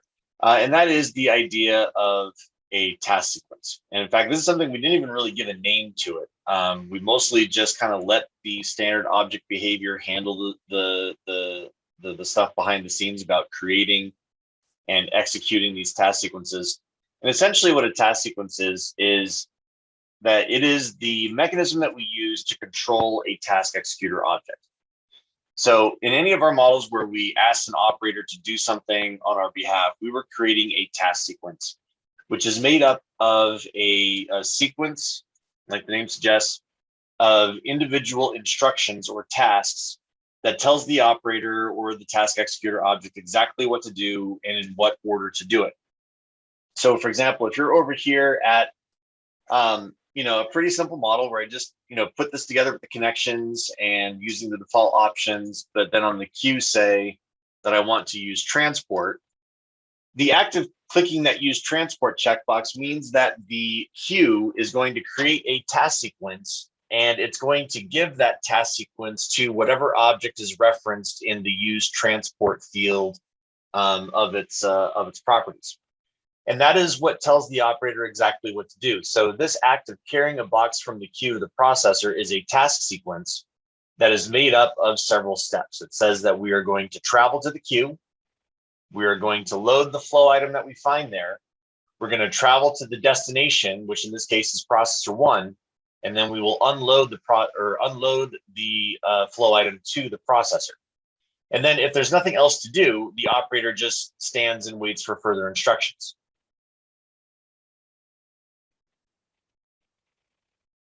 So that's why the operator doesn't go back to the queue, because that's too big of an assumption for us to make in the baseline task sequence. We don't include an additional travel step that says after you get done unloading, go back to the queue, because there might be other things that you want the operator to do immediately upon unloading. And so since we can't know that, we don't assume that that's what you want to have happen. And so we just let the unload part of the task sequence be the last step that the operator executes. But remember that we did talk about a trigger option on the operator, where you could say that when the resource becomes available, right, using this on resource available trigger, you could add an action to that trigger that says that you're going to travel to a home location or to a home XYZ coordinate. And so this happens after the task executor finishes a task sequence. So after all the tasks of a given task sequence are done, we evaluate this trigger and we say that this is your destination to travel to, whatever is referenced by your center port. And this is the condition under which you will travel to that home destination, which at this point says that the resource, which is the operator, number of task sequences, or where it says task sequence.length, is equal to 0. So if you have no task sequences waiting to be done, then that means you can go home. So here that means that as soon as he becomes available, he walks over to the queue, and then as soon as he goes back to the process or drops something off the processor, he goes back to the queue and waits for instructions there. Now, there's one other thing here to note about the creation and execution of this task sequence is I want you to know, like right here, why isn't the operator picking up the next box? Right? He's standing at the queue. He's not apparently doing anything. Why not pick up the next box? Why does he only do it at that point?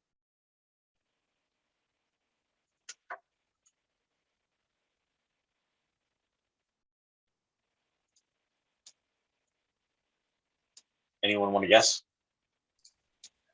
The processor is busy with the previous box. Exactly. Yeah. So again, this is the assumption that we made about the way task sequences are created. That says that even though the operator is available, the processor is not, because its input port is closed. And so the assumption here is that if the processor is busy, we don't even create the task sequence yet that says to load the next flow item and bring it to the processor. because this processor might not be the only destination, right? There might be other places that you might have to go. So we don't really know where these flow items want to go yet. And so we say that we don't try to load the flow item until a flow item has actually been sent essentially to a destination. And then the operator is going to say, okay, I know where you're going. Now I can pick you up and carry you to the destination. Right? So there's no like anticipation here, because the events of the queue still need to check to find an available downstream location, and only creates the task sequence when that downstream location becomes available. Okay, so task sequences that we've seen so far are created as part of the order of execution of events that are associated with an object. And we've seen a few of these in places already where we encounter the sequence of events that says, hey, at this point we need an operator for setup, or maybe at this point we need an operator for processing, and we choose our operator by using this like pick operator field. Or maybe we get to a point where we need to use transport, and so the same thing will happen where we say, hey, this task sequence is created at this point and is given to this object, whether that be a dispatcher or a task executor directly. It's the same kind of an idea. But these events are what create the task sequence and then in turn tell the operator what to do. Now, one thing that we haven't seen very much of yet is what happens if we have multiple objects that are requesting the same task executor, and how are those task sequences going to be handled? How does the operator know what task sequences to execute first? Well, every task executor has a, we call it a node, but it's basically a mechanism that is in the data structure of the task executor that stores task sequences that are waiting to be executed. And we call this the task sequence queue. And so every operator has this little task sequence queue inside of itself, where it looks at all of the available task sequences that are requesting that operator. And so every time a request is made, that request will go into the task sequence queue.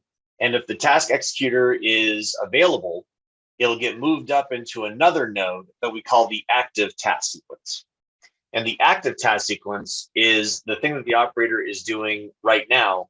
And the task sequence queue are all of the other task sequences, if any, that are waiting their turn on the task executor. And so the task sequences that go into the task sequence queue are elevated to the active task when the operator becomes available. And the sequence by which the operator works through the task sequence queue is to sort them by a priority value. Now, by default, all task sequences in FlexSim have the same priority level. We leave it up to you to decide what task sequences are considered more important than others. And so if all of the task sequences that the operator has in their task sequence queue are the same, then the task sequences are processed first come, first served. But if you change the priority value such that the priority value is higher, then the higher the value associated with the priority, then the more important the task sequence is, and the higher priority task in the task sequence queue will be elevated to the active task next, whatever is the highest priority. So anywhere where you can assign a task sequence, you'll notice this little priority field. It's like if we take a look back at our model and look at our queue properties, you can see that there is this priority field that says that it's currently set to 0. So if there are multiple task sequences competing for the same operator, then those task sequences are ordered according to their priority. And the higher the value, the higher the numeric value, the higher the priority, right? So a priority value of 1 would be 1 point higher than a 0. A 2 would be 1 point higher than a 1, and 2 points higher than a 0. You know what I mean? So it's just purely numerically sorted.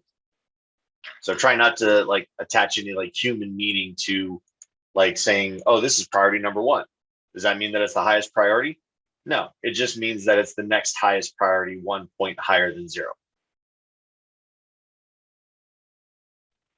Okay, now another option that we have available to us to manage the task sequence queue of an operator is this notion of preemption. And preemption means that some task sequences that are very high priority have the ability to preempt a task executor away from what they are currently doing. So let me just show you a quick example of that. So say this priority 0, good. And then I'm just gonna set up another couple of objects over here, just a source and a sink.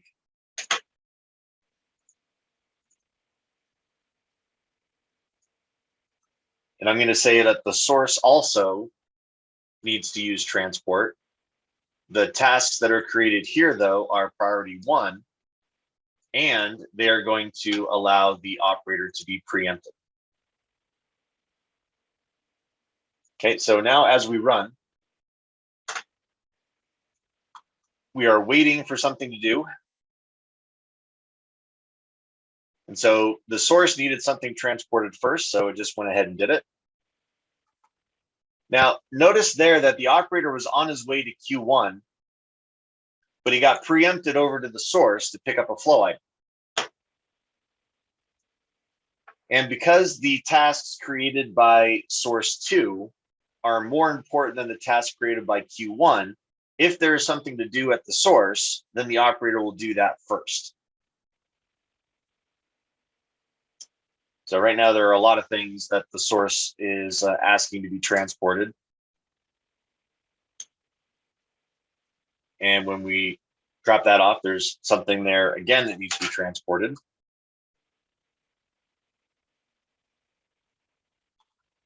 And right here, when we drop off that flow item, the operator is now on his way to Q1.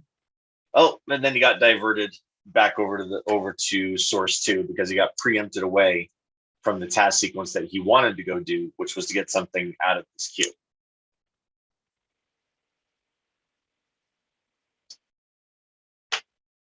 And again, that only happens because the priority value for this task sequence is set to a 1, and the preemption rule says that we are preempting the operator.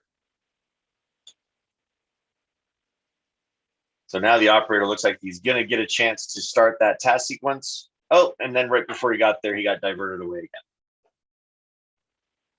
And so the task sequence that got preempted, that was going to pick up that first box in the queue, that gets put back into the task sequence queue so that the operator could potentially finish it when he gets done with whatever preempted it.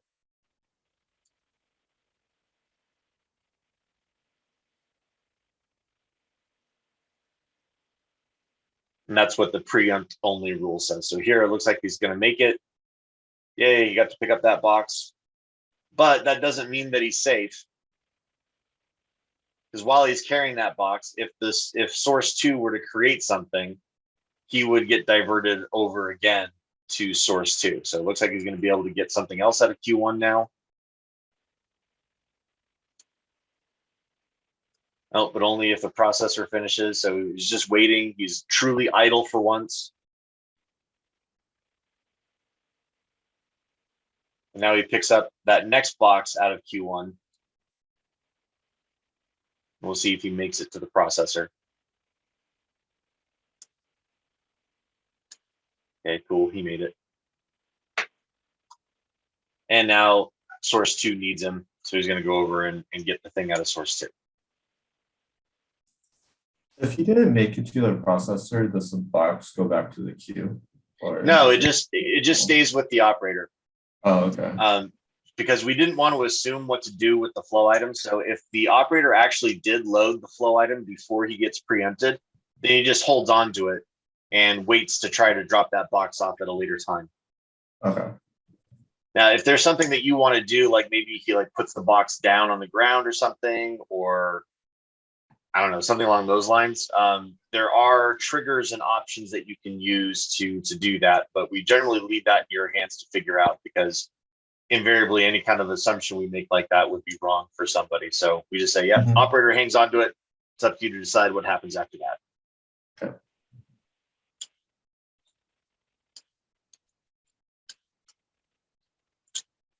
Okay, now preempt only is probably the most common option here. These other two options where it says preempt and abort active, preempt and abort all, those give us some options about how to handle the task sequence queue when a preemption actually takes place.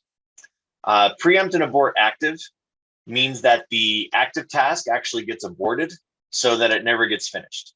So if you're doing something like right now, he's carrying a box, let's say that like right there, he just got preempted, right? So he's carrying that box. So he's going to drop off the box that the source had first because that was higher priority. And now he's going to go drop off the other one because we're currently set to preempt only. But if that had happened while it said preempt and abort active, then he would never drop off this box. The task sequence associated with that box would have been destroyed. And again, it would be up to you to decide what to do with that box when the task sequence gets destroyed off of the task executed. Because again, too big of an assumption for us to make. So we leave it to you to figure out how to handle that if it's something that comes up. Now, kind of closely related to that is this idea of preempting and aborting all. Preempt and abort all means that if there are multiple task sequences in your task sequence queue at the time of preemption, then you will do the task sequence that you were preempted to do, and then you will delete every task sequence out of your task sequence queue. And again, it would be up to you to decide how to handle any flow items that like get abandoned, so to speak, with no task sequence that says to move them or to do anything with them. Because if it gets aborted, if they all get aborted, then all those task sequences are gone. And again, that's why these are options that you can choose about which of these mechanisms to handle the task sequence queue you want to use, whether you don't preempt at all, where everything just is executed according to their priority value, or whether you want to employ some sort of preemption rule about how more important task sequences should influence the task sequence queue. Hey, does that make sense? Anyone have any questions there so far? Are we going to get into how to represent preemption in process flow? Is it Yes. a little bit different? All right, cool. It's the same mechanism, really. But process flow does give you more controls over what to do with preemption style events, because in process flow, you'll just naturally have more control over everything anyway. Sweet. All right, so this is pretty simple and straightforward. But one of the challenges about working with task sequences is making sure that task sequences that originate from different objects happen in like the right order, in the right way. So I want to show you an example model. This is an example that is a fairly common kind of behavior, and in the past it was kind of difficult to really manage, and it's something that that bears a little bit of discussion, because I think it's something that happens often enough that it's good to talk about why things maybe don't work quite the way that you would expect. So you have access to this model as well. This is in the download materials that I sent out in the calendar invite, in the examples and walkthroughs directory. And this is the task sequence demo that we're going to look at. Okay, so here is a simple little model where an operator is responsible for picking up flow items from the queue and carrying them to each of these processors in sequence. And while at the processor, we need the processor to be used during the processing time. So you can see here, we're saying use operator for process. So the operator needs to be utilized for the 10-second duration of the process. And then the operator also needs to pick up the flow item and carry it to the next processor. So with the first flow item, this looks like something that is fairly easy to consider, where our operator picks up the first flow item. He's now being utilized by the processor. He's not idle. He is like working the machine. And then when that process is done, he's going to walk back over to the end of the processor and pick up the flow item and carry it to the next processor.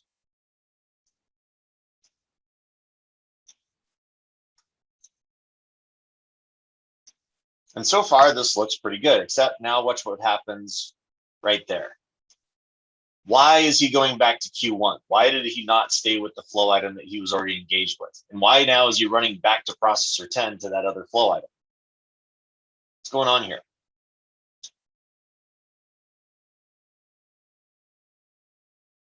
Would you say this is efficient behavior or is this chaotic?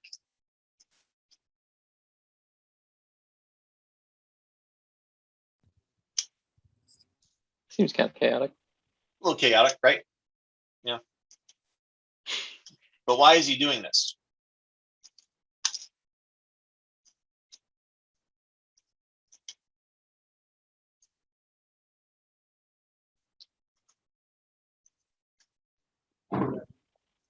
Seems like a lot of wasted movement, yes?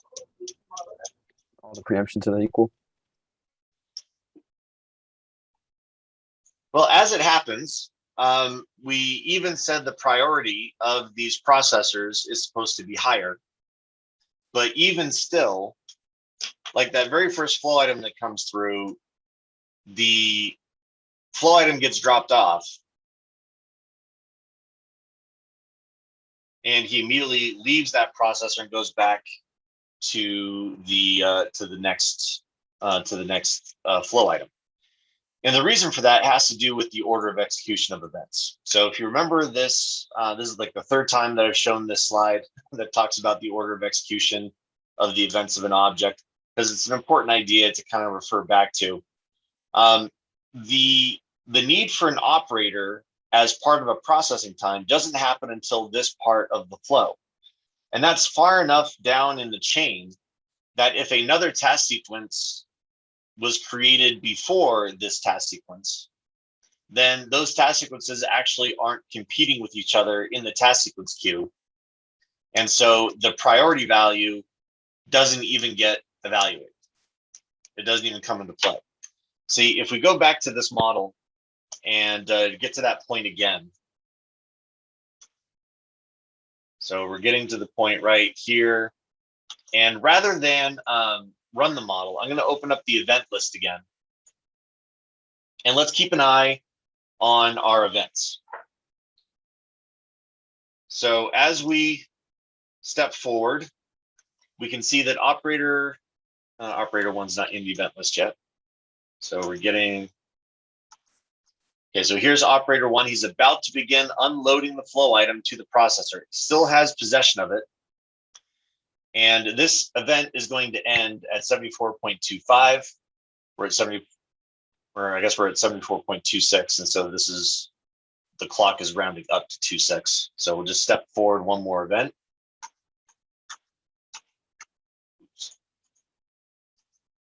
And so now we have dropped it off. And at this time, the processor is about to execute the end of the setup time. But the setup time is a 0 time. And so at this moment, the next task sequence in the task sequence queue has already become the active task. This operator, if you look at his state, says that he's already starting to travel empty, where he says that we are now traveling back to the queue to pick up our next flow item. And then this processor now says, hey, I'm waiting for an operator now because I'm about to do my processing time, but it's already too late because the task sequence to stay here and do this process wasn't created in time to compete with the task sequence that says come back to the queue and pick up the flow item. And so that's why the operator may occasionally abandon a flow item, because now he's just executing things in the sequence that those task sequences are given to him. Because the order of execution of events may not put the task sequence into the task sequence queue in time to allow the proper competition between the operator. And so this problem can be difficult to solve. And playing with priority values and preemption values is one way to go. It involves a bit of trial and error, and it can be a little bit annoying. The other option is to say, you know what, trying to make what I want to have happen actually happen using the default object capabilities is too much. It's too much work, or it's not easily done. So maybe I want to do it myself. And so that means that sometimes it may be necessary to create a custom task sequence that defines the sequence of steps of the task executor completely yourself from start to finish. So rather than allowing the default task sequence take control, maybe you need to do it yourself. And there's a lot of reasons why you might have to do it yourself, because it might be that the built-in task sequences of the object are insufficient. They may not happen at the right time. They may not execute the right steps, or it may just be difficult to coordinate across multiple objects. And so in any of those cases, when the built-in task sequences don't do what you need, building a customized task sequence may be the answer. So let's compare this version of the model with a customized task sequence that I built over here. So if we just watch the operator run for a second, then we'll talk about how we did this. So you can see that even though now there are flow items in the queue waiting, the operator is going to stay with this flow item all the way through until he drops it off at the sink before he considers picking up another flow item.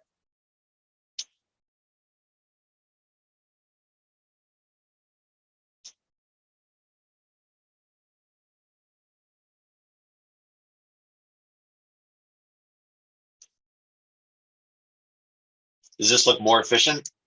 More like what we would expect an operator to do?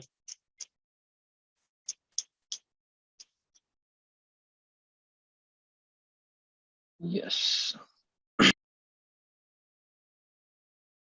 Yeah, so this is an example of where trying to make the built-in task sequence do what we want may have been too difficult. And it might make sense to say, well, I know exactly what I want them to do, so let me define for them what I want them to do and how I want them to go about doing it. Because the nice thing about this customized task sequence is I don't have to worry about figuring out, like, you know, that competition problem is, well, are we creating this task sequence at the right time? Or is it in the task sequence long enough that they can compete for the operator's time and attention? I can just define start to finish exactly the steps that I want the operator to do. And the way that I did that was by creating a process flow. And this process flow, the only thing that it's doing is it is controlling the behavior of the operator. So this is another good application for things like event listening. You can see I have an event triggered source here that lets me know when a flow item is ready to be transported. And then I create a task sequence, which is begun by this create TS activity. And all of these tokens now represent the task sequences in my task sequence queue. And I only allow a new task sequence to begin if I finish a task sequence. And so you can see that my task sequence is made up of a series of steps that say we're going to travel, we're going to load, we're going to travel, we're going to unload, and then we're going to wait for the processor to be finished with the flow item. And then we're going to travel, and then we're going to load, and then we're going to travel, and we're going to unload, and then we're going to wait for the second processor to finish with the flow item, and so on until we can finally drop something off to the sink and then finish the task sequence.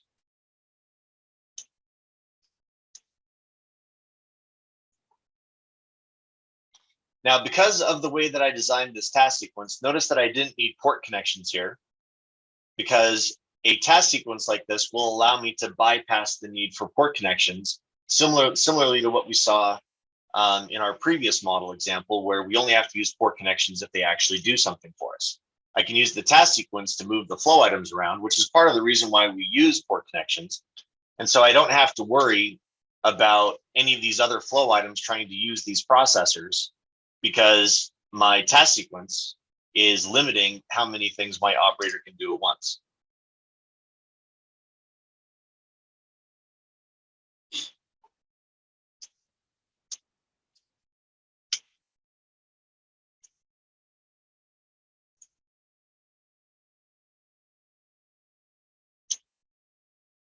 Okay, any questions at all so far?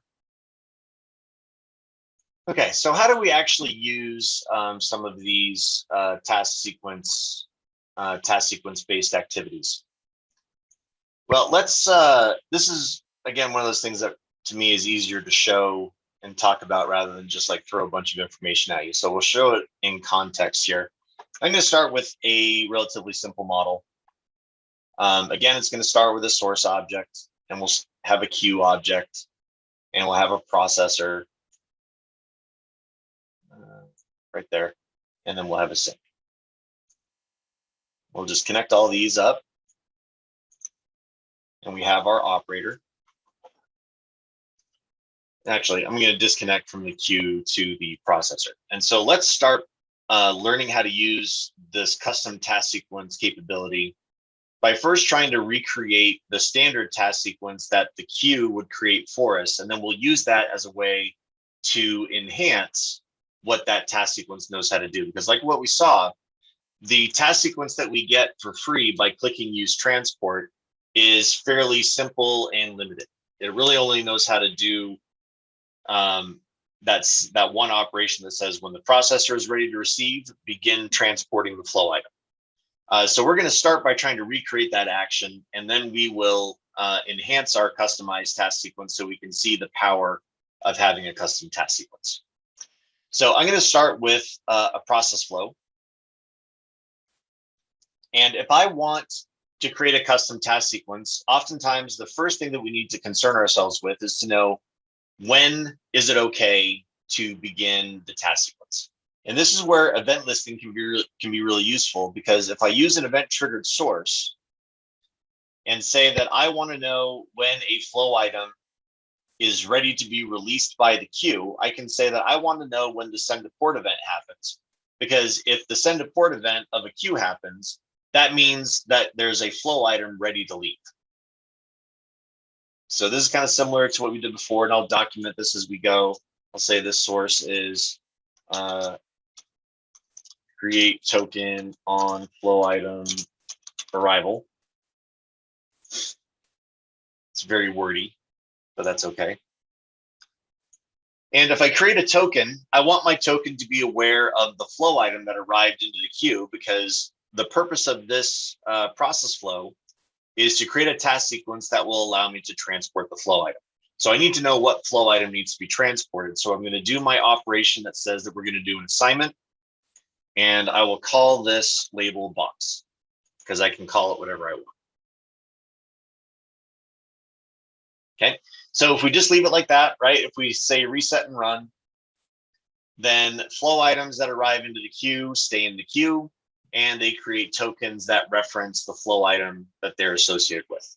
So here we've got 2 flow items now, which means we have 2 tokens, and they each reference a unique box. This one references the first box, and this one references the second box. This one references the third box, and so on.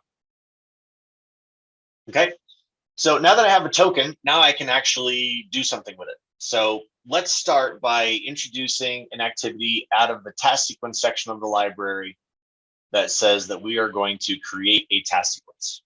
So we're going to say create task sequence. And we're going to say this is the task sequence to transport to processor 1. Okay, now when you create a task sequence, you have to specify to what task executor this task sequence will be assigned. So it assumes a label for resource, just because we had to have something in there. But if I want this task sequence to be created on my operator, I can just use the eyedropper and say, you are my operator that is going to do this task sequence that I'm calling transport to processor 1. Notice here that we have the priority value for this task sequence. We also have our preemption rule for the task sequence, just like what we saw with the regular object stuff. So it's all the same mechanism. And then we have a couple of labels that are going to be assigned to the token. So this label is going to keep track of the task sequence that this activity creates. So the task sequence, the actual task sequence, is going to be placed into the active task of the operator, and then it will be referenced by this label on the token. So the task sequence goes to the operator, but the task sequence has a reference that lives on the token so that we can work with the task sequence. So I would just leave this as the default. I haven't found a reason yet why you would change the name of this label, but it is generally what you'll want to just leave there, and we'll see why that's important in a little bit. There's also another label that will be assigned that will keep track of the task executor that was assigned in the first property. That might be useful if rather than explicitly assigning the task sequence to one operator, maybe there were like a group of operators that you wanted to try to assign it to, and this would keep track of the actual member that it was assigned to, as opposed to like the group. So this is just keeping track of the assigned task executor. This is keeping track of the task sequence that we're creating. And then this is the actual operator that we're assigning it to. So we're saying this task sequence is given to operator 1. We keep track of it with the task sequence. We also keep track of the label reference for the task executor here as well. Okay, so if we draw a connection between those two activities and hit reset and run, then our operator is actually being given task sequences right now. Notice that his state is being set to allocated idle because there is an active task sequence in his task sequence queue now that says that he is allocated, but we haven't given him any other instructions. All we've done so far is just said, hey, here's a task sequence. The task sequence doesn't have any steps to do yet, but all of these tokens represent task sequences that are being created on the operator. And so these tokens now visually represent the task sequence queue on the operator. All of those waiting task sequences that are waiting to do something. Okay, so let's give him an instruction. Let's tell him to travel over to this queue. So I'm going to go into the task sequence section of the library again. I'm going to say that I want my operator to travel. Now notice that there are 3 different ways to do travel. The simplest and most common way of telling a task executor to do a travel is to give him an object as a destination to travel to. You could also give the operator a XYZ coordinate as a travel destination. If you're working with an AGV on an AGV network, you may also give an AGV travel, which gives you more control over how that AGV traveler would interact with the path. Now, this is a little bit more complex. We're not going to worry about that at all this week because we're not going to deal with AGV systems at all. So we'll choose the most common travel type, which is to travel to an object. So I'm going to choose travel to object. I'm going to click it into my flow. And we're going to say that this travel represents traveling to Q1. Now, notice the properties for this travel. The first property wants to know what task sequence is this travel a part of? And the second property wants to know where are we going? So this reference to token.taskSequence is the same label that was created at create task sequence, where we keep track of the task sequence that we created on token.taskSequence. So by default, the way that you want to do this is to make sure that the first property to any task sequence based activity, any of the activities that come out of the task sequence section of the library, reference the task sequence that was created during create task sequence.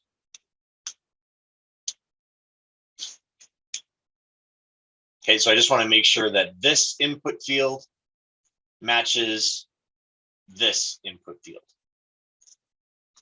because we're creating a task sequence, and then now we want to add this travel task to this task sequence.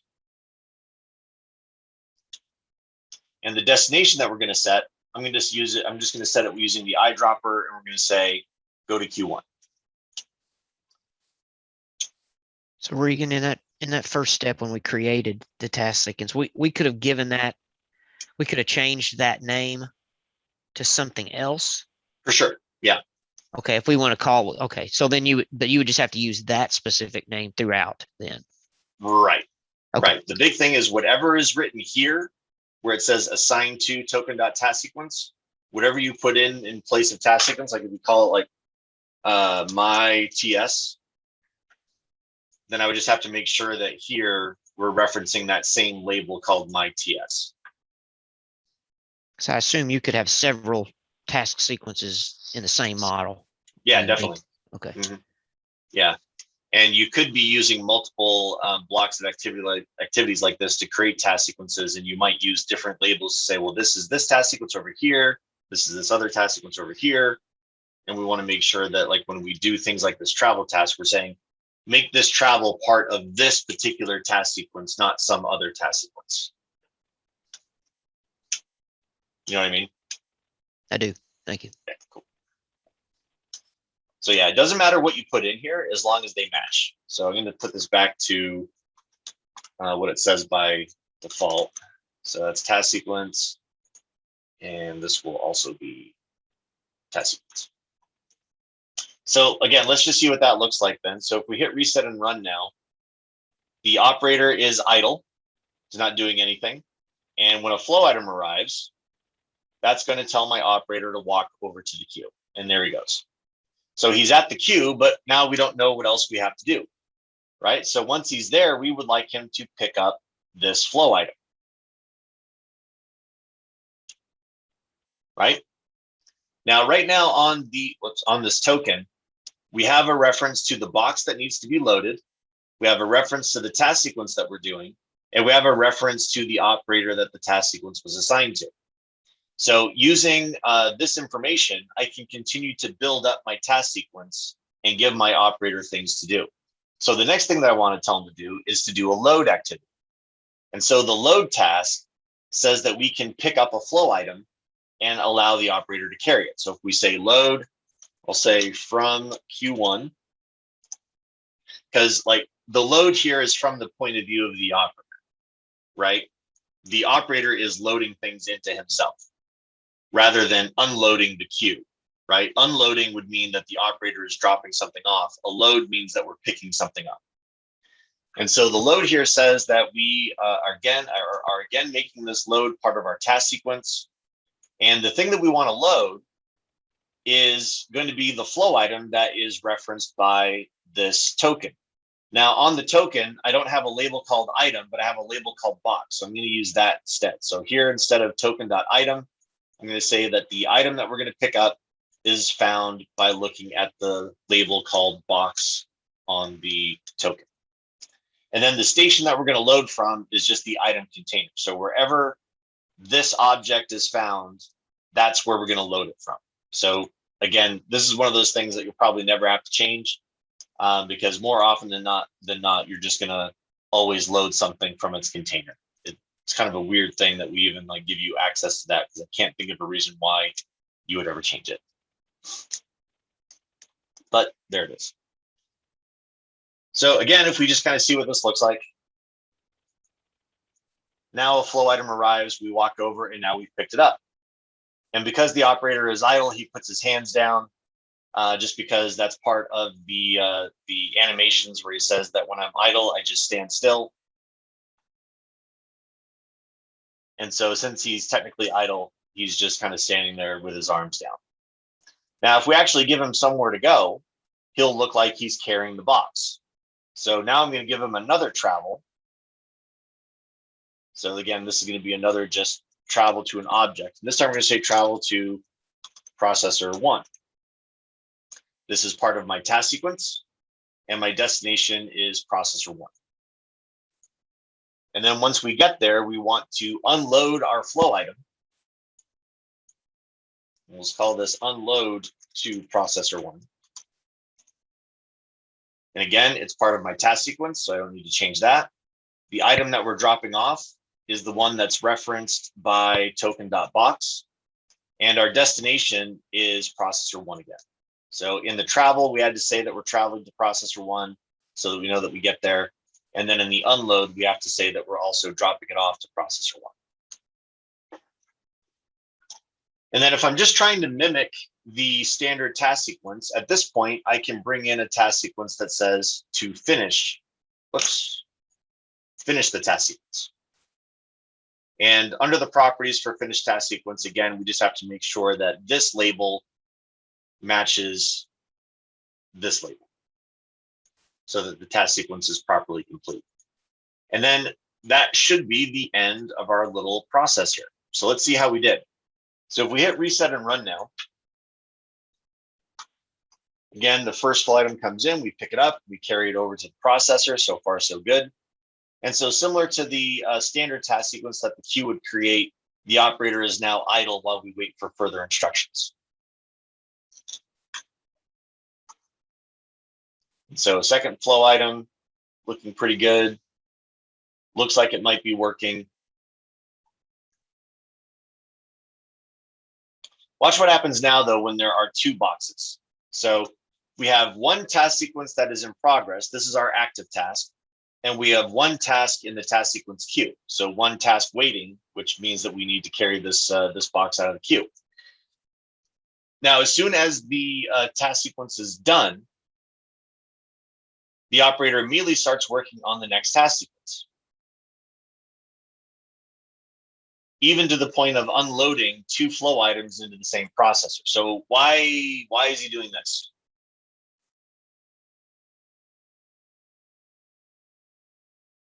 Is this okay? It seems like this, we don't have that restriction that the port has to be open for him to do that, right? Yeah, exactly.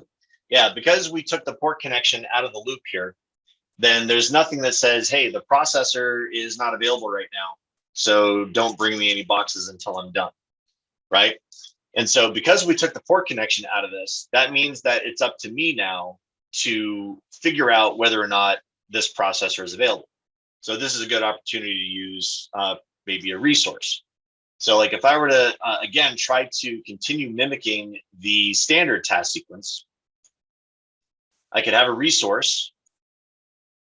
And I'm going to say this resource represents processor one. So I'm just going to say resource, processor one.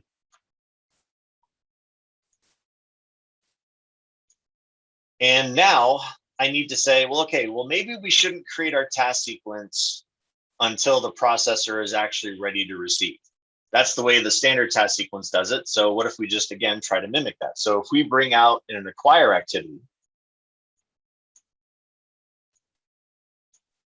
and I'm going to call this acquire, I'm going to say, is processor available? Right. So that's going to be the way that we know, okay, if the processor is available, then we'll be able to send it again. Now, how do we know when the processor becomes available, though? Like, we know that it's available at the very start of the model, but how do we know that the processor becomes available after the first flow item is processed? Well, we have to know when something actually leaves the processor. So this is another opportunity to use event listening, where we could use wait for event. And so I'm going to put in a wait for event right here. And I'm going to say that we are going to listen for the on exit event from the processor. Because if we listen for on exit, then we know that the processor is ready to receive after something leaves the processor. And so if something leaves the processor, then we know it's okay to release the processor.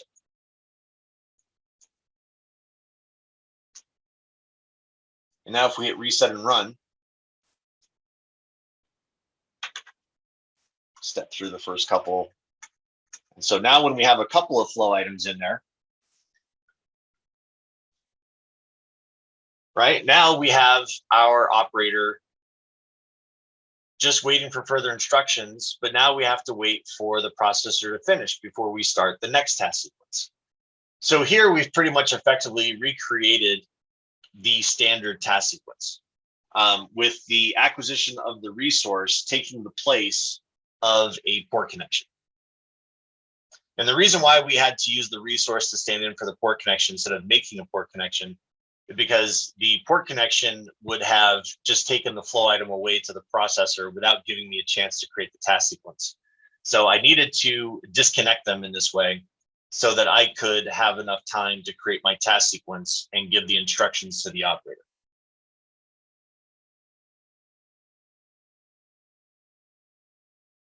All right, so right about now, you're probably wondering, okay, this is cool and all, but why, right? If I can do this exact same thing with the port connection, why would I ever do this? Well, remember I said at the beginning that the reason why we're doing this is to create a task sequence that behaves like the standard task sequence so that we can get familiar with these activities.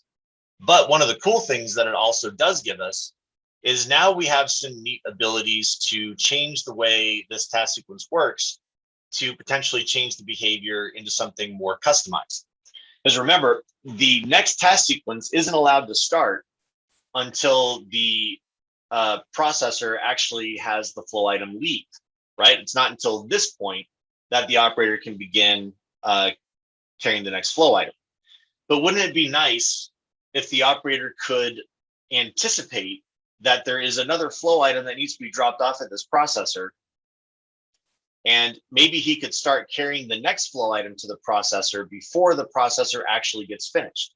Because there's all this time during the processing time where we're just waiting around, right? What if during this time he was already traveling back to the queue, loading the next flow item and on his way back to the processor? That's something that the standard task sequence can't do, but it's something that I can do with my custom task sequence. Like, for example, I could say, well, maybe I don't care if the processor is available until after I've traveled to the processor. So if I just move where the acquire happens, right? Now I can say that I pick up my first box, pick up my second box. And now when I pick up my third box and drop it off, I'm already on my way back, loading the next flow item, walking to the processor, and now I can just wait. And then I can drop it off.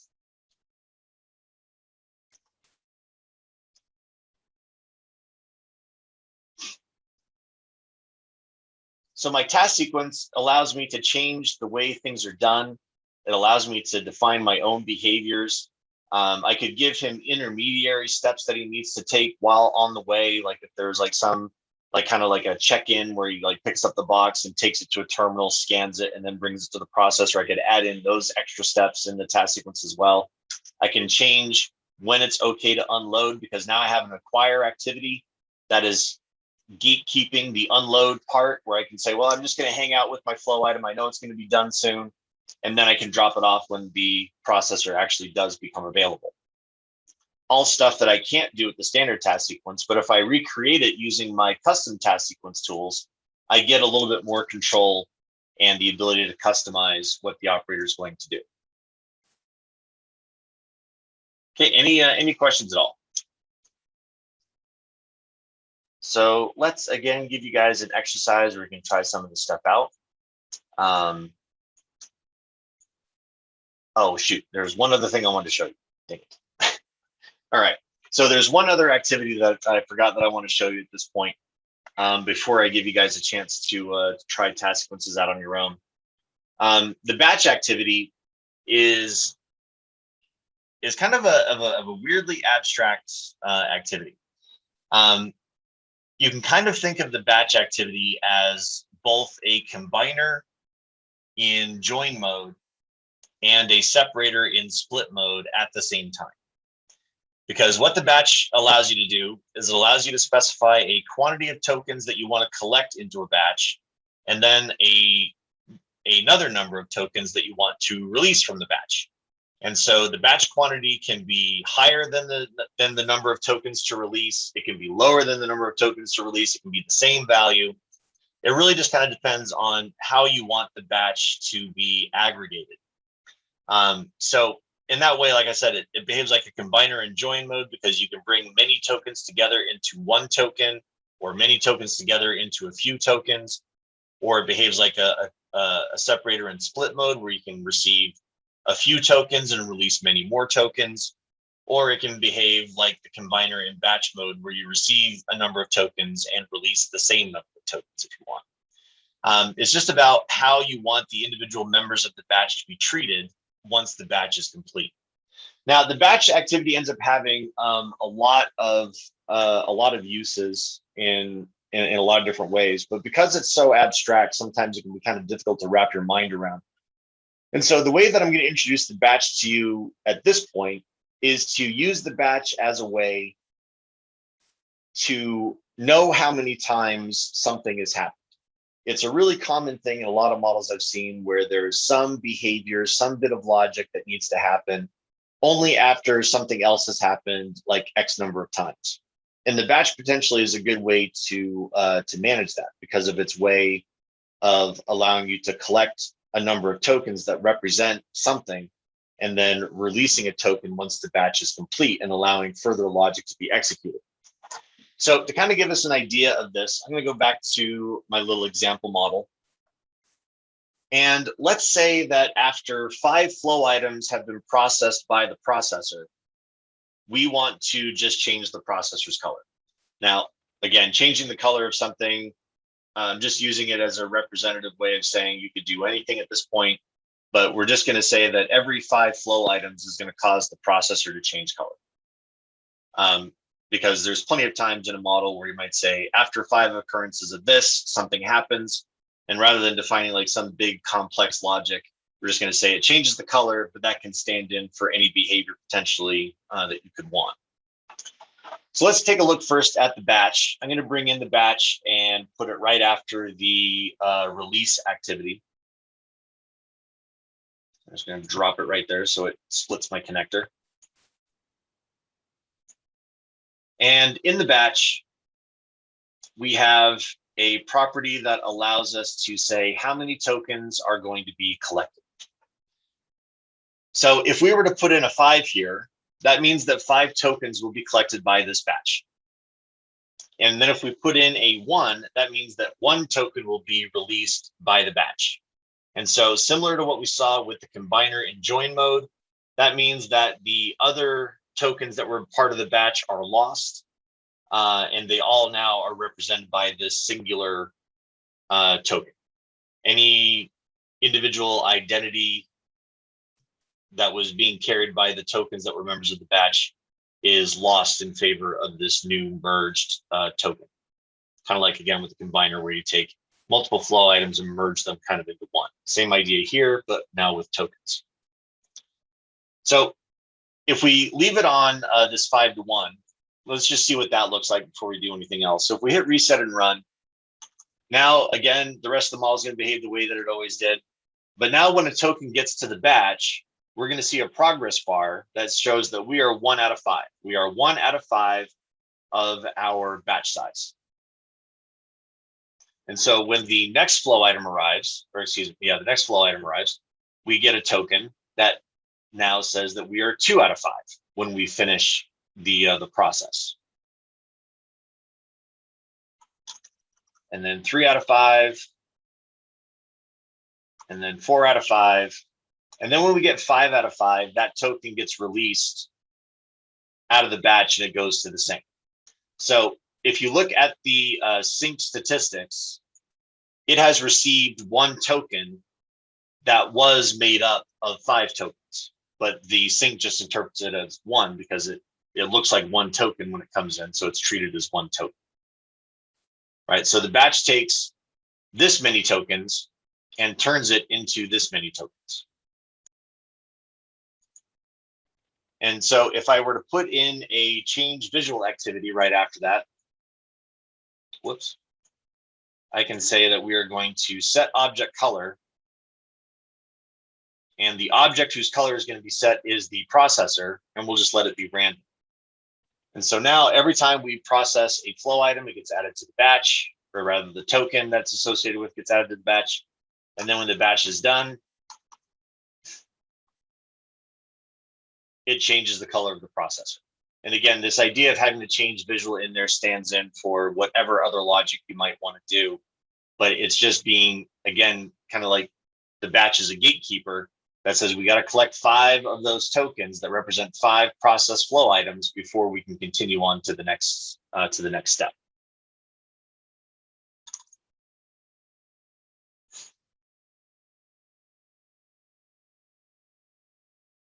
So it doesn't happen for every flow item. It only happens after 5 flow items have been processed because of the batch activity.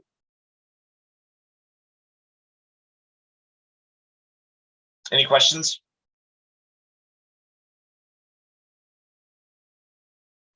Just a question. I don't know whether this comes later, but let's say you have two processes and you want to give a task to travel to any one of them. Can you select multiple processes as part of the same task? Travel to process one. Can we combine two processes, select them together, or can them together? Yeah, sure. Like in this case, like you mean like here, I'm always taking something to processor one. Yeah, let's say two processes in parallel, processor one and processor two, and the operator can go in either or. Right. Yeah. You could do that pretty easily by just changing the model a little bit. Like if we had a second processor out here, with making the least number of changes to the model as it is, I could say, okay, here is a group of processors.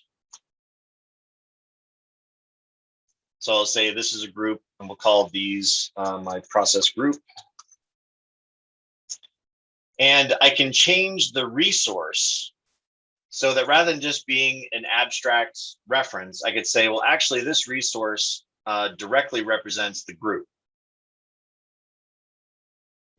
And then when I do this, when I acquire the processor that I acquire becomes the resource, which allows me to do some pretty cool things where I can say, okay, I'm going to, we'll keep that the same so far. But now when I say unload, instead of unloading to processor one, I can say unload to whatever resource I acquired, because now the resource isn't just a numeric value. It's actually a reference to the processor that I acquired. So I can only do this after the acquire. Okay. But you won't be able to use the travel then, because the travel directly goes to processor one. This part would be a little bit wonky. So I might like create instead like a location that's kind of like a waypoint. Let's see, like if I were to go over here and just create like a little, this is an object that doesn't have any functionality except it gives me a location in the model. So I kind of make it kind of small and out of the way. And so rather than saying travel to processor one, I would travel here. And then when I unload to the resource that I acquire. And when I wait for event, I don't wait for processor one to do something. I wait for the resource that I acquired to do something. Okay. And then, sorry, go ahead. Traveler to processor, I mean, is there a way we can change the task of travel to the earliest finishing processor or something like that? You mean this one? Yeah, I mean, if we select a processor group and we say processor one is going to finish first, so let's go wait there. Processor two is going to finish first for the operator to make a decision on the fly. Instead of you probably could, but with what we know how to do, it would be pretty complicated. And it's easier just to use a stand-in object like this to say, kind of go towards the object, but of course it only works if they're reasonably close to each other, right?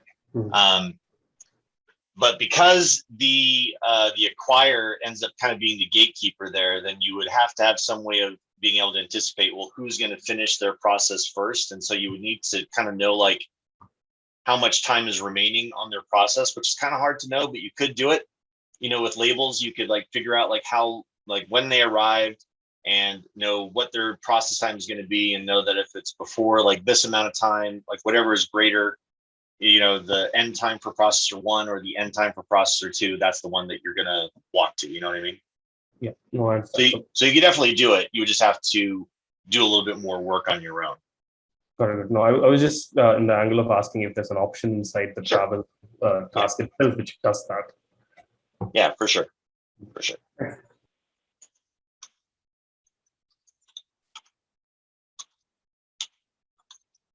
Right. And so if we just finish the thought, when it comes time to do the change visual, now I can say that instead of always changing processor one, I made a label called acquired on the release activity where I can say, remember what resource you had acquired after you release it. So that when I get to the change visual, I can say, hey, whatever you acquired before, that's the thing that you're gonna mess with. And so now, So we go to processor 1 and then we go to processor 2, and it has a, so again, it's going to happen every 5, right? So it's whatever we acquired last, but every 5 flow items, regardless of when they're going to be processed. So I can make this a little bit better and say that it, each processor gets its own batch by saying that we want to group the batches, by what was acquired. So there's this little group by option where I can where rather than collecting one big batch of 5, I can collect 2 separate batches of 5, one for each processor. Right, so now we've got 1 batch for processor 1, we're 1 out of 5 for processor 1, and now we're 1 out of 5 for processor 2.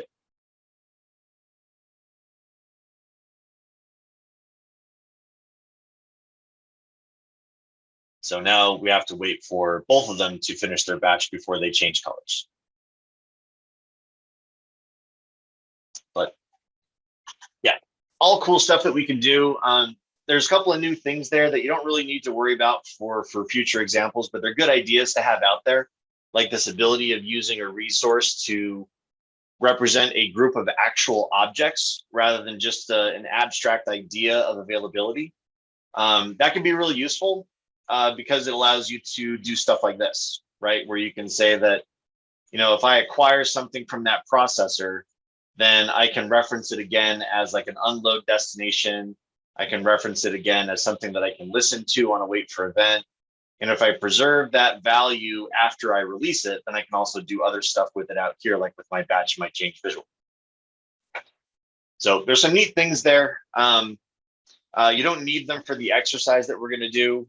You really just need the basic capability of the batch, but they're good things to know that they're possible. Cool. Any other questions so far? All right, now I can give you guys an exercise to do. So in this model, we're going to build a little simple model with these objects. So we've got a source that feeds a queue. We've got an operator, a processor, and a sink, and then another queue out here. And we'll talk about what that queue is for in a minute. So the processor and the queue need to be able to request the operator to do some task sequences. So that's why we've got the center connection there. And in our item description, or in our model description, we're going to say that an operator is responsible for transporting flow items from a queue to a box labeler machine. That's what we're using the processor for. It's just a standard processor, but we're saying it's being treated as a labeler. The idea being that every time we process a flow item, we are consuming a material, and that material is the label that actually gets put onto the box. And so the operator is going to be responsible for carrying things from the queue to the labeler, and then also being involved in the setup time of the labeler, which takes 2 seconds. And that section of the model is all going to use standard object logic. So you can use the use transport task sequence to bring things to the labeler. You can use the use operator for process checkbox to use, or use operator for setup checkbox to use the operator for the setup time. But then we're going to have this extra thing that says that every time we process a flow item, we consume a label. And once we've processed 15 flow items, the machine runs out of labels. And so we need to replenish our supply of labels at the processor, and our operator is going to be responsible for executing a task sequence that represents the replenishment of that material at the labeler. So that means that after you need to know how many flow items the processor has processed. And so every time you process 15, you want to start a task sequence that will tell the operator to travel over to this queue and load a created flow item that represents the replenishment stock, and then bring it back to the operator, or bring it back to the processor, and execute a delay time equal to this triangular distribution to simulate the reload time for putting the new supply of labels onto the processor. Now, one thing I'm going to tell you: do not unload the flow item that represents the replenishment to the processor. It may cause your processor to get very angry and blow up. So instead, what I want you to do is use the delay time to simulate the time it would take to reload the machine, and then just destroy the flow item when that time is over. Don't give it to the processor. You just want to destroy it. And you can either destroy it with a destroy object activity, or you could unload it to a signal if you wanted to. Either one of those options is fine. Just don't unload it to the processor. Okay, so your task sequence is going to say, I need to know after 15 flow items have been through the labeler, create a flow item over here in the pickup area, tell my operator to travel to the pickup area, load the replenishment, travel back to the labeler, delay for the triangular distribution of time, and then destroy the flow item, and then finish the task sequence. And so this is an example of doing something with a custom task sequence that the objects just don't know how to do, right? There is no replenishment option on any of the objects in FlexSim. So this is a way for you to say, I know that I need to execute this replenishment event every 15 flow items. So how am I going to do it? I'm going to do it with a blend of object behavior and process flow behavior to create my own custom task sequence to cause this replenishment event to actually happen. Okay, any questions there? Okay, take a few minutes to work on that. This will probably be in the 20-minute range or so. If you have questions along the way, feel free to let me know. And then we'll do a walkthrough when you've all had a chance to give it a try. So good luck.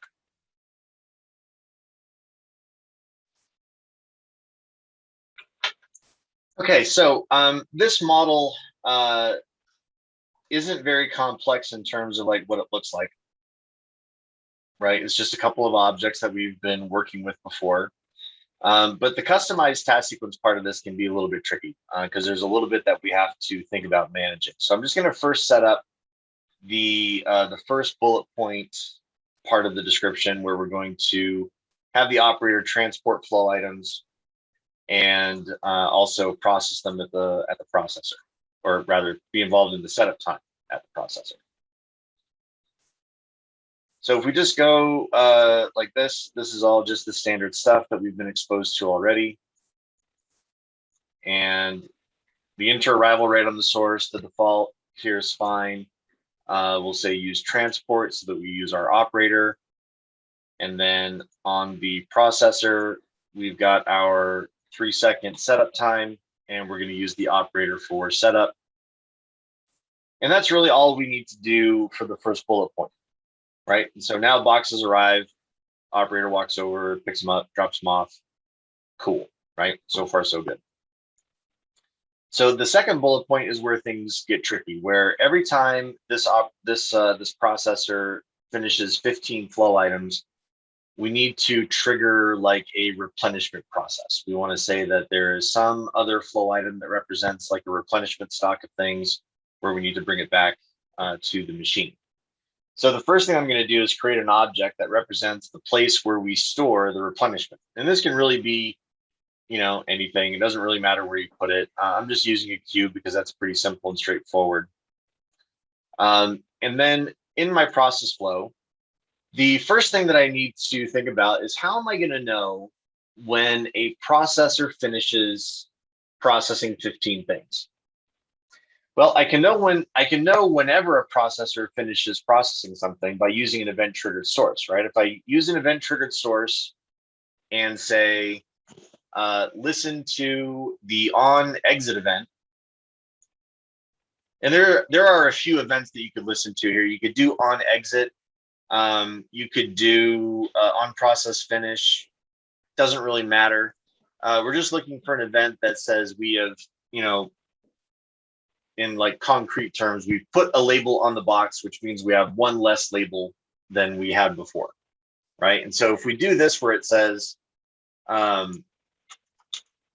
finished processing, then if I just run it the way it is, right, we're going to get a token every time something finishes. So there's 1 token, 2, 3, right? Because we're getting a token for every single one of these of these events. So this event has now happened, however many tokens that is. You know, if we make it smaller, oh, perfect, I got right on 15, nice. So that's kind of what we're looking for, right? We want to know when we've created 15 tokens here, because that means that we've had this process happen 15 times. So I need a way to turn these 15 tokens into 1 token, because I need to know if I've collected 15, and if I have, I can move on and do the next part of the model. So this is where the batch comes into play. So I forgot the difference between on exit and send to port. Could we use either for this one? Yeah, that would have been fine as well. It's just in terms of, it just changes things in terms of the timing a little bit. So like if you remember this slide where we're talking about order of execution, right? Send to port fires at this point of the execution, and on exit fires way down here at this point. So there's just a few events in between those two events, but they happen really, really close to each other in terms of time. Okay, thanks. Yeah. Okay, so now I have my batch, and we're going to say that this is going to be a 15 to 1 batch. And I'll call this batch collect 15. And so if we ran this again, right, what we would see is, you know, we'd see slowly over the course of time, we were building up tokens up to our batch. And once the batch finishes the batch, if it doesn't have anywhere to send it, they just sort of like disappear. But we're going to give it somewhere to go, so this doesn't look too strange. So now we have to decide, well, what do we want to do if this event happens 15 times? Well, the first thing that you might do is say, well, let's create an object. And we'll say create replenishment flow item. Meaning that we're going to create a flow item that represents the replenishment that we need to bring to the processor. Now, it doesn't really matter what kind of object that you create, but just for fun, I'm going to say that we create a cylinder, and I'm going to create it into Q2, and we will refer to it as just item. So again, if we just kind of see where we're at so far, reset run. Now, whenever we collect 15 of those events, we get a token that creates a cylinder into the queue. So that means that once we've created that cylinder, we want our operator to go and get it, bring it back to the processor, simulate the time that it takes to restock the machine, and then remove the cylinder because ostensibly it's been reloaded into the machine. We don't need to represent it visually anymore. So that means that I need a task sequence. So I'm going to start by saying create a task sequence.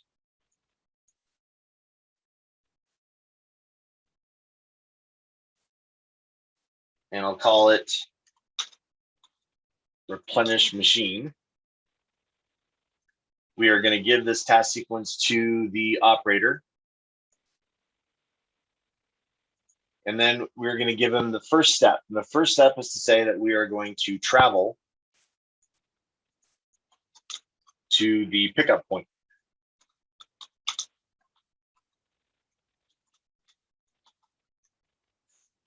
So this travel is part of our task sequence, and our destination is Q2. And then we want to load the item that we just barely created. So again, this is part of our task sequence. We're going to load the item. And then we need to travel again. And this time we're traveling back to processor 1. And so you might call this like travel to empty machine. Maybe call this load stop. And then we need to simulate the time that it takes to replenish the machine.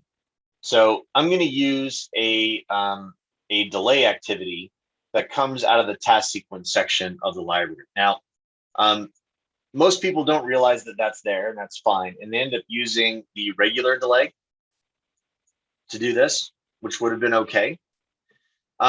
The reason though that I would recommend using this delay versus this delay is because even though they both have the ability to delay, right? The difference between them is that the task sequence delay has this additional state option. And the state here allows us to put the operator into a state for the duration of the delay time, whereas the regular delay doesn't have that ability. It just is a delay that the token experiences, whereas this delay is treated as a delay that the operator experiences by putting him into a different state.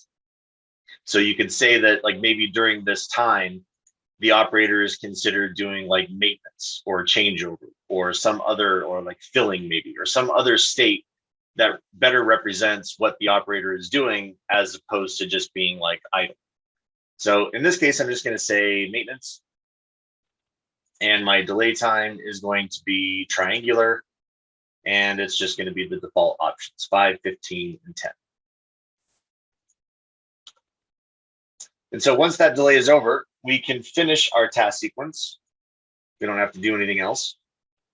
And then we will do a sync activity to represent that the replenishment event is over. And so if we run it, whoops, cancel.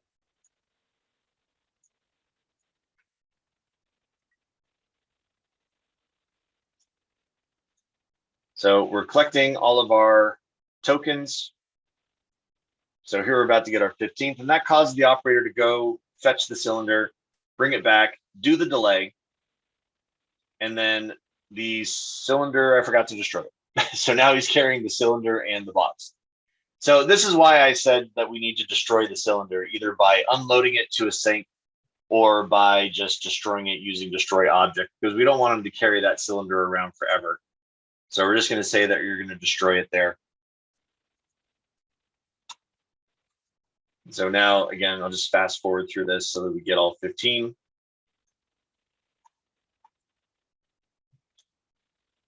And again, operator is triggered to go and fetch the cylinder, bring it back, do the delay, and then goes and gets the next box and just keeps working as normal.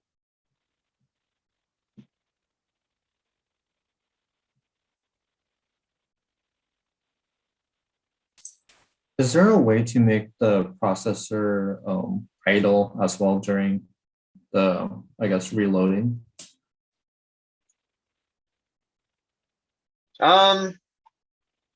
Yeah, so let's see what state it goes into naturally, because it might be like waiting for operator or something like that, depending on what goes on. So with mine, well, in mine, it naturally goes idle.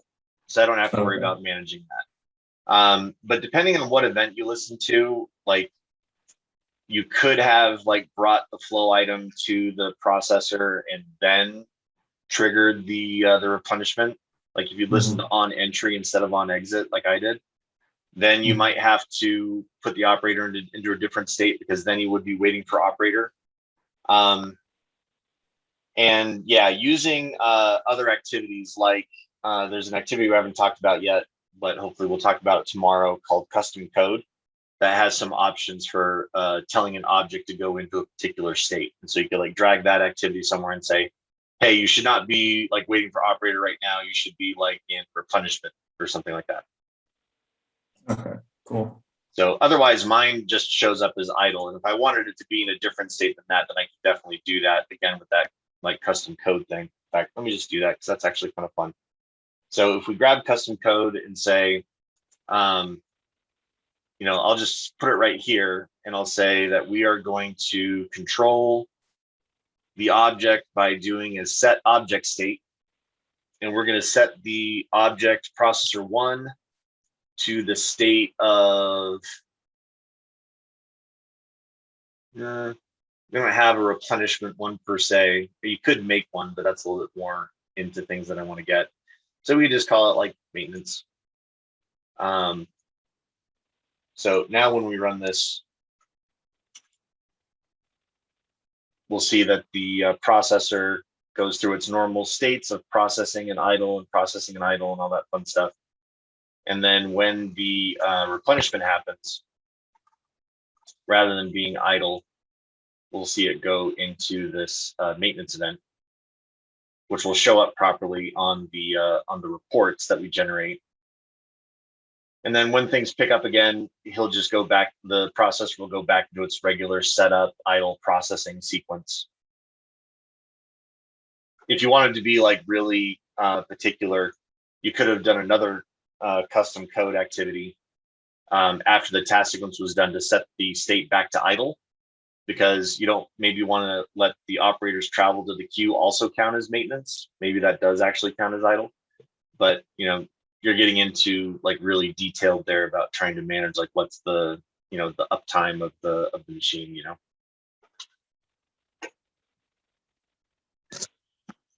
But those are good questions, good things to think about.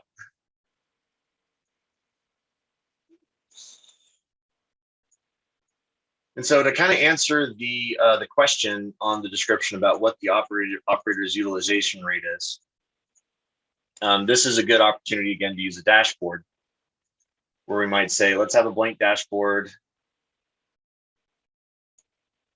and we'll use the state chart, use the pie chart, why not? And we'll say that I want to get the states of the operator. And when we hit reset and run again,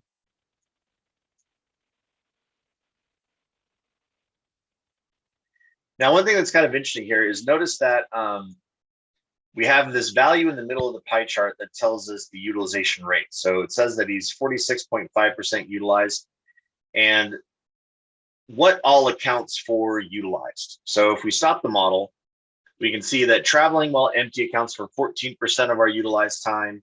16.7% counts or is our traveling while loaded. Offset traveling while, or actually, wait, which one is that? Yeah, it's the offset travel empty is 0.94% of our utilization.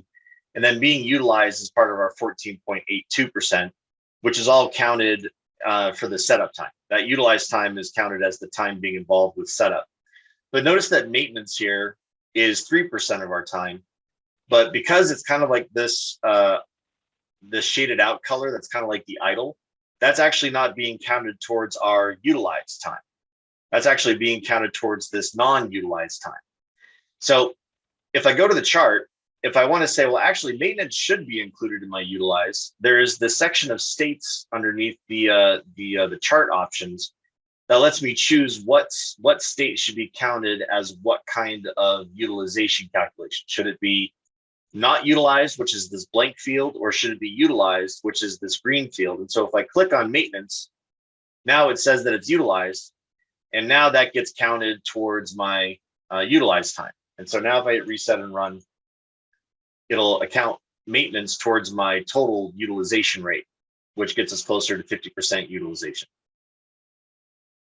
Now in that chart, you have the ability to choose how different states that an object is going to go into affect its utilization time. So like I said, a blank cell means that it's considered not utilized. If it says the word utilized in green, that means that it is utilized. And we don't have one in here, but if you click again, there's also the option to say that it's excluded, which means that this state would be excluded from either being utilized or not utilized. It doesn't become part of the utilization calculation. So it's not a yes or a no. It's you know, here's something that's utilized, here's time spent being utilized, here's time spent not being utilized, and here's just time spent that doesn't count towards either bucket. So you can kind of choose, pick and choose how you want that to be accounted for. Hey, any questions there at all? Okay. So hopefully you guys didn't have too much trouble with this example. I really like this this model in particular in the training because I think it's something that comes up really, really frequently. And it's a really good example again of where you might blend process flow pieces of a model with object-based pieces of a model. In this case, really doing something that the objects don't know how to do out of the box. And so we're really supplementing their behavior with this process flow. And like I said, this is the sort of thing that you do in projects, right? Where you need a way to cause something to happen. The objects don't know how to do it. And so by using a few activities, we can gain control over our operator enough to tell it to do what we want it to do. Okay, so let's take our afternoon 15-minute break. Let some of this sink in. And when we come back, we're going to shift gears a bit and talk a little bit about how to use conveyor objects in our models. We really just sort of barely scratched the surface with conveyors before, so we're going to do a deep dive on conveyors in the next section. All right, I'll see you all back in 15 minutes. All right, so like I said before the break, this next chapter, we are going to be jumping into learning about the conveyor objects. The conveyor objects are actually a very, very deep tool. You could probably spend at least an entire half day, if not more, of training just talking about all the different capabilities and functions available in the conveyor objects.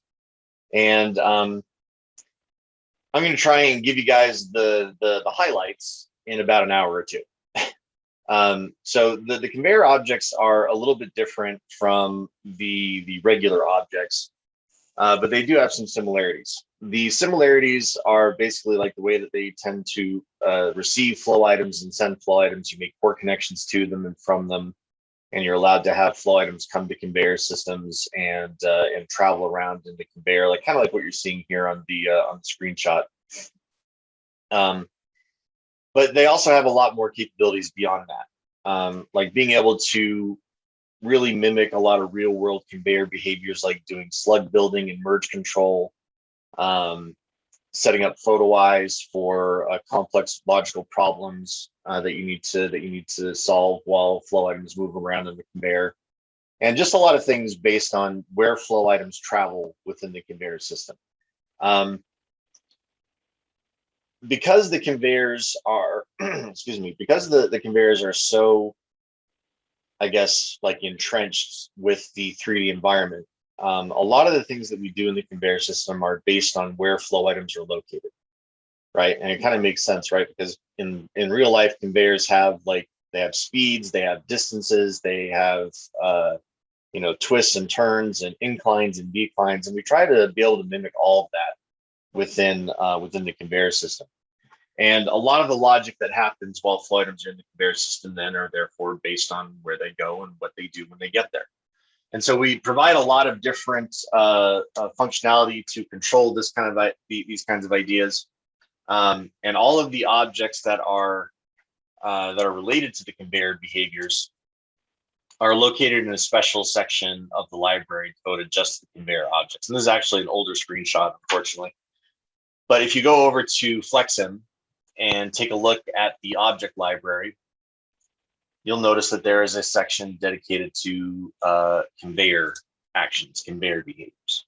So all of these objects are related to building up and controlling the conveyor objects.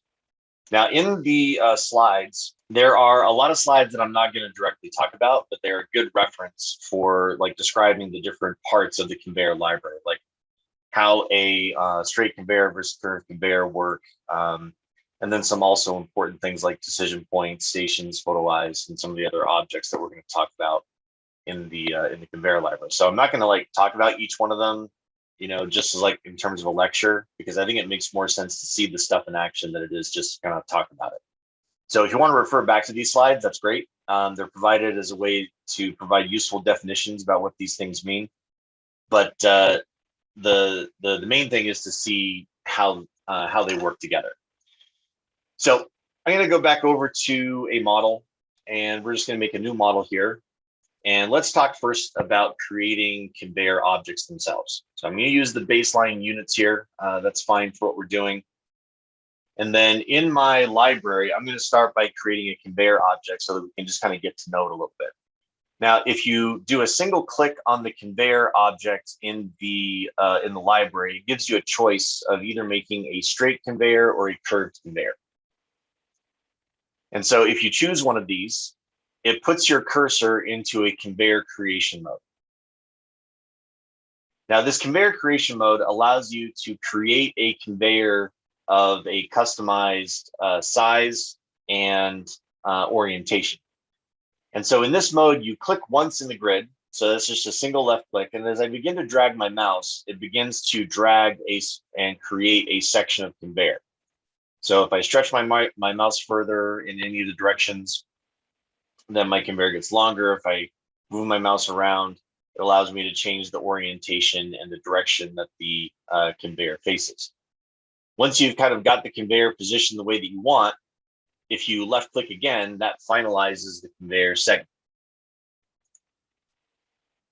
Now, when you finalize the conveyor segment, you'll notice that the conveyor is now highlighted in yellow. And there are some things to point out that you can see on the conveyor. So if we zoom in just a little bit,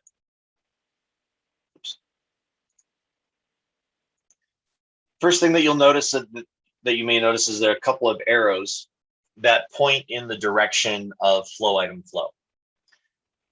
Okay, so that would mean that if flow items came onto this conveyor, they would flow from left to right, following the direction of the arrows. Now, at the ends of the conveyor, there are also a pair of red crosses that allow us to change the size and orientation of the conveyor. So if you click on one of the red crosses and drag, then it allows you to, again, be able to manipulate the dimensions of the conveyor.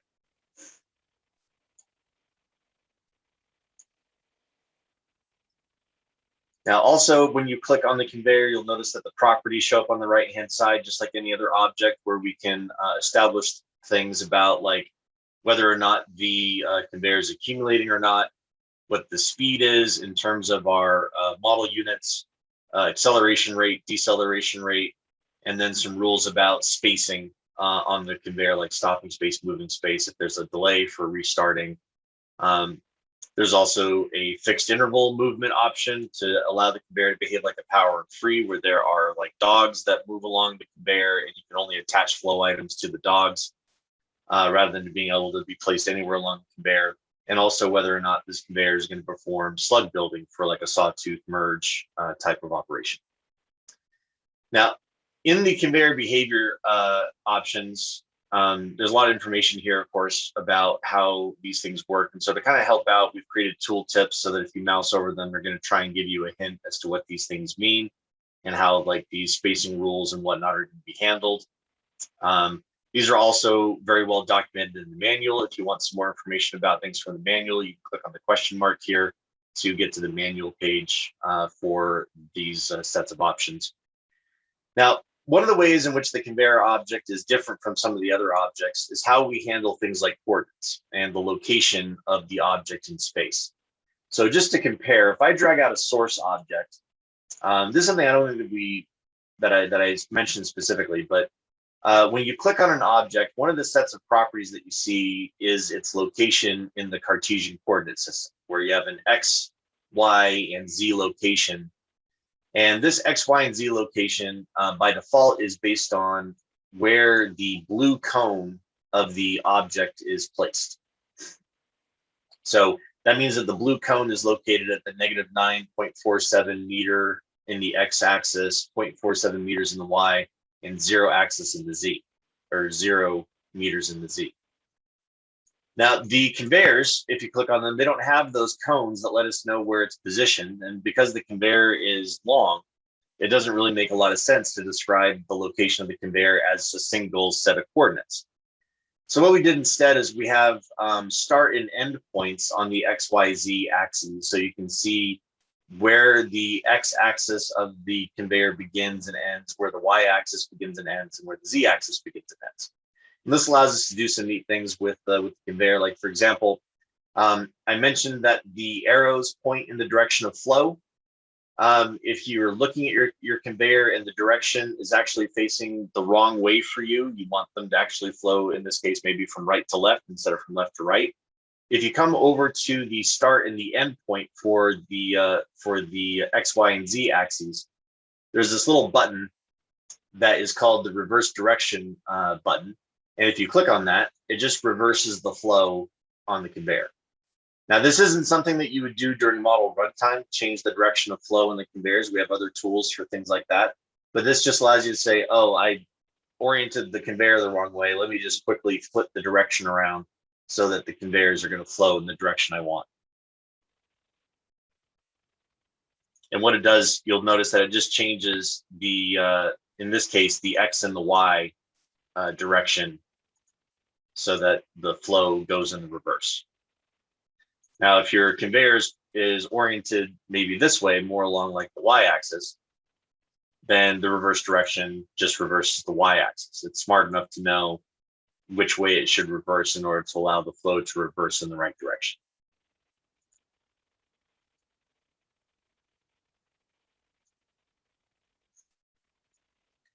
Now, another reason why these start and end points are kind of useful is because of the ability to change the Z-axis if you wanted to. Like, for example, if I said that the end Z was 3 meters, then that allows me to treat my conveyor as like a ramp.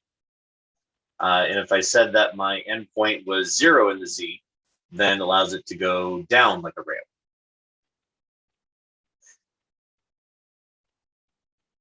So the conveyor objects are definitely designed to inhabit the 3-dimensional space. So if you need them to go up and down to different levels and different Z axes, that's perfectly fine. And it's just a matter of changing the start and the end points for any of these axis points, and you can manipulate them.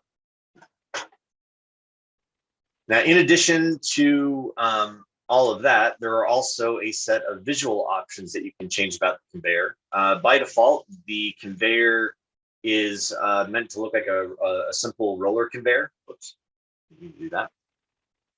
And on this drop-down menu, you can choose other pre-built visualizations. And you can also use our interface to create new visualizations. Like, for example, if you switch it over to the belt conveyor, it looks like it's a belt. It gets given like a black belt that's drawn over the top of the rollers. But if I wanted to change it even more than that, I could go to, say, new visualization, and it will give me a window where I can change different aspects of the conveyor, like whether or not I want to draw rollers or not. So if I check or uncheck that, right, and say apply, then it will draw in the rollers. If I want to show the belt, I can choose different textures that I want to use to represent the belt, maybe something like that.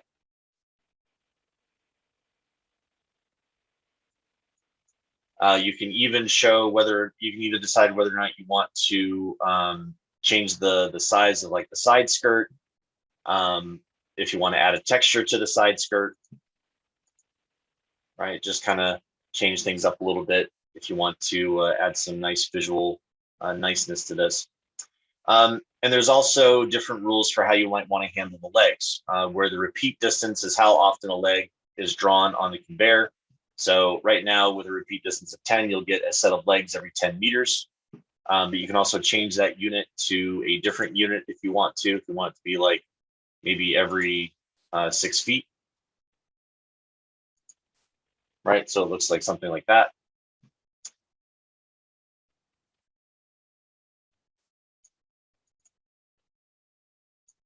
I think this already has so it has a leg height rule so that it automatically sets the leg height from the lowest point of the conveyor, so that it just always looks like, you know, it's got support structure beneath it. I don't know if you noticed it, but when I dragged out the conveyor initially, it didn't have that. Right, if I change the end point here, the default visualization doesn't automatically make the legs the same height as its lowest point, you know, but this option automatically draws in the supports correctly, which is kind of nice. That's a nice thing to be able to change depending on how much detail you want to put into the conveyor objects.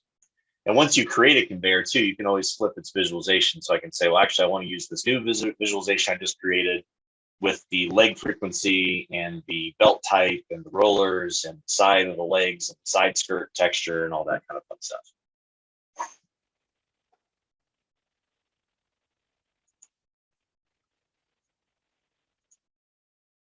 Any questions so far?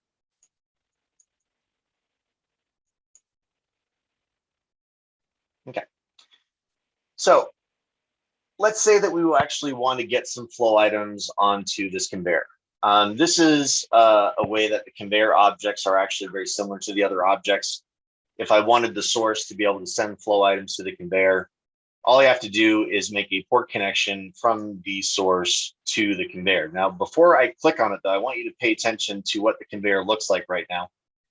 And notice that when you create the port connection, there's something new at the end of the conveyor. Okay, that wasn't there before. And if I delete it, my port connection goes away. And if I make my connection again, I get this little white square at the end of the conveyor. And this is actually a separate object. This is an object called an entry transfer.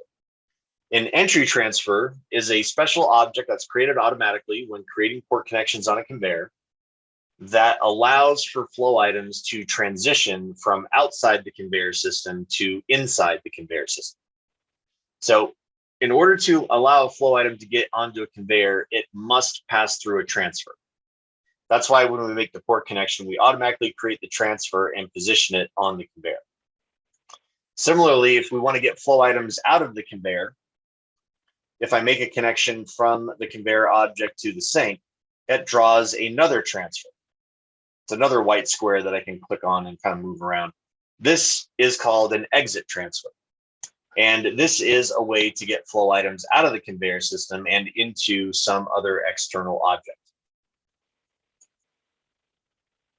Okay, now there's a couple of interesting things about the conveyors, or rather about the transfers. So I'm just going to zoom in for a second. And if we run, I want you to notice where the flow item is placed when the flow item first arrives. So rather than letting it run, I'm just going to stop and I'm going to hit step for the first arrival. And here's our first flow item. And you might notice that it's located right above the transfer. In fact, I can still click on the transfer from underneath the object. Because wherever the entry transfer is located, that is where the flow item will begin its flow on the conveyor. That means that if I want to change where the flow item originates on the conveyor, all I have to do is move the transfer. I can click on the transfer and drag it off to the side. And then when I step forward and get my first flow item, the flow item is placed right at the middle of the transfer. And then when you run from there, it just continues its flow down until it reaches the exit transfer, and then it goes out to the sink.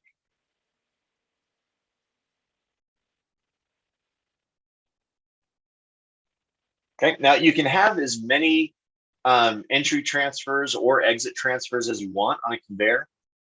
You can have multiple drop-off points onto a conveyor object or into a conveyor system. Have as many pickup points off a conveyor system as you want. If I just were to create another object, just like another source, and make a connection, it's automatically going to give me another transfer that I can decide where I want flow items from this source to be located when they originate on the conveyor. So it really is pretty flexible. You don't have to have everything come in and come onto the conveyor system at one common point. You can basically put things onto the conveyor anywhere you want. And if you have like an operator dropping things onto the conveyor system, they automatically know how to place things onto the conveyor objects as well. Like if I were to say that this source uses transport, that's going to create a task sequence for me that will allow my operator to drop flow items off at wherever the transfer point is on the conveyor.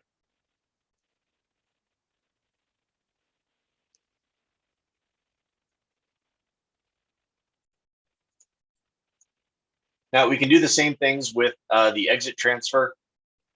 Notice that the flow items will naturally flow down to the end of the conveyor because that's where the transfer is located. So they reach the end of the conveyor, find the transfer, and then they're just sent out to the sink. And so if I reset my model and move the transfer around, I can also change where that exit point is for the conveyor. Right. So they only flow as far as the transfer now, and then they get taken out of the object.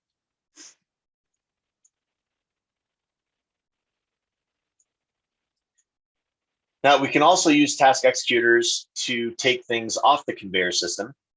So like if I have another operator here, Now, this is one of the ways in which using the conveyor objects can be a little bit tricky. If we look at the properties for the conveyor object, notice that on the property set for the conveyor, there is no mention of things like send to port or use transport. That's because the conveyor is not in charge of sending flow items away. The exit transfer is in charge of that. And so if you click on the exit transfer, we get a different set of properties, which allows us to do things that we're familiar with, like sending to a port or requesting a transport. So if I want the operator to transport things to the sink, I need to tell the transfer object that it's using transport. And I need to make sure that when I make my center port connection to communicate with the operator, that the center port connection goes to the transfer and not the conveyor. Now, because the transfer is so small, it's really easy to miss. So you got to make sure that when you put the connection cursor on it, that you look for the yellow highlight that pops up to let you know that you're on the transfer. If I get on the conveyor is going to highlight in yellow, and my transport won't work because it's not connected to the transfer. So I'm going to make sure that I'm connected to the transfer. And now when I run my model, flow items will come down to the transfer, stop, and wait for the operator to pick up the flow item and carry it to the sink, just like it would for any other object.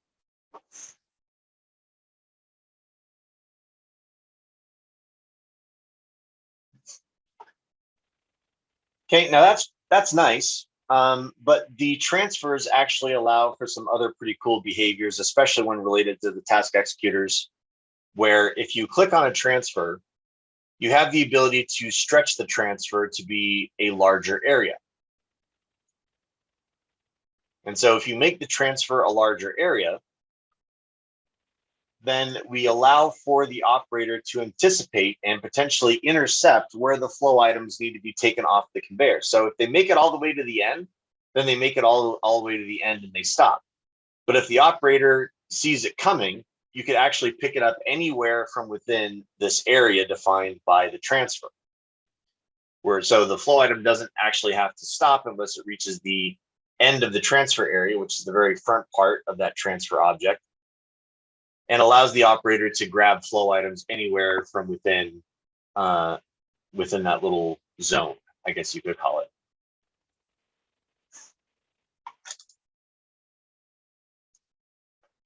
So that's kind of a neat feature. That's something that none of the other objects know how to do, but the transfers do that because it's such a typical thing to have pickers grabbing things off the conveyor anywhere within like a range of possible pickup points. And so that's what this is allowing us to do, is to define a range where the task sequence is created and the operator has the potential to pick up the operator or pick up the flow item anywhere from within that transfer area.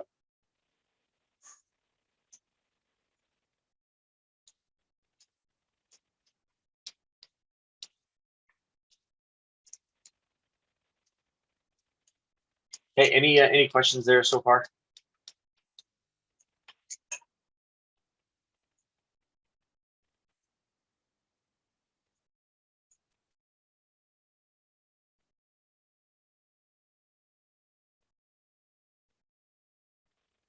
Okay, so the entry transfer and the exit transfer then are a mechanism that allow flow items to either enter or exit from the conveyor system. There is a third type of transfer that allows for flow items to transition from one conveyor segment to another. So if I create another conveyor, I'll keep it consistent. I'll just change the same visuals that I have.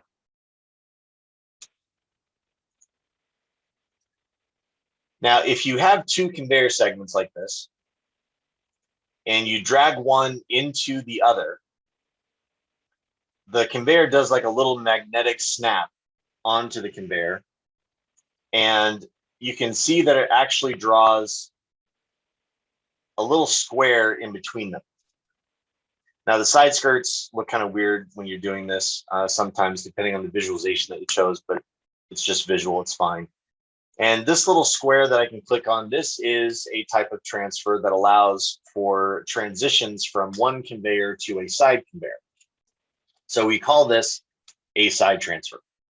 And so if I remove the exit transfer just for a second, then that means that my flow items are going to take that transfer and just transition off to the side as though pushed down the side conveyor.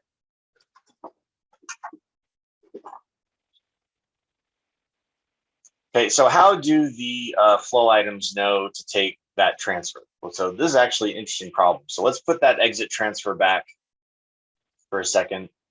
And so if we run the model the way it is right now, flow items are drawn to the exit transfer. Okay, so we're going to start getting into a little bit of information about how flow items find their paths on the conveyor object. And so the default pathfinding method that we're using here says to stay on your current segment as long as you can and take the last transfer that you see on this conveyor segment. So that means that if I move the exit transfer to over here, then my flow items will instead be drawn to the side transfer because that is now geographically the last transfer on the object.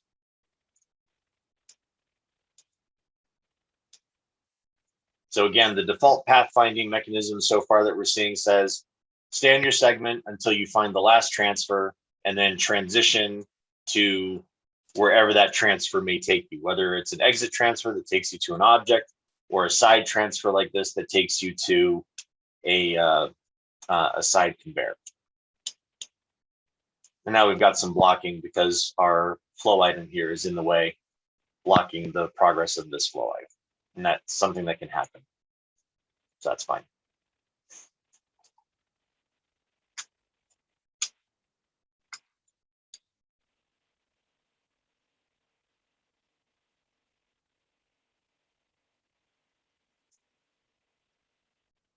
Okay.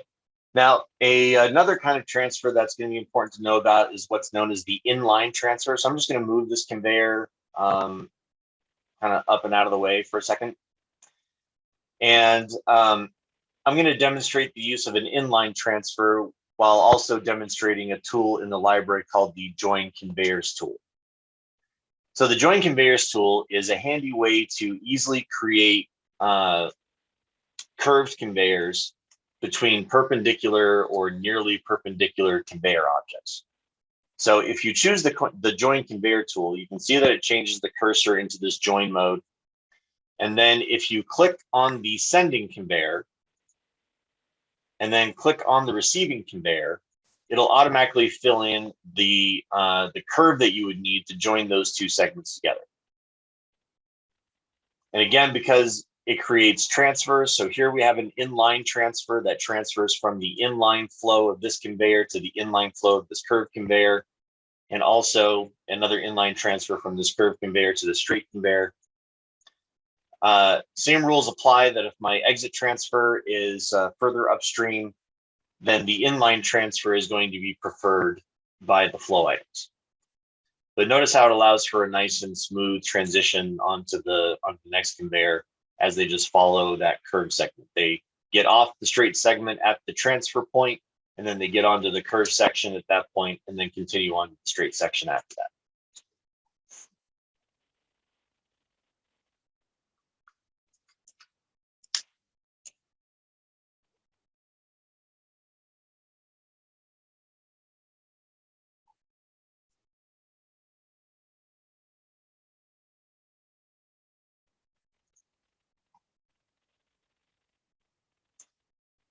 Okay, so a lot of times when we're working to conveyor objects, then one of the problems that we need to solve is, what if I have some flow items that I want to send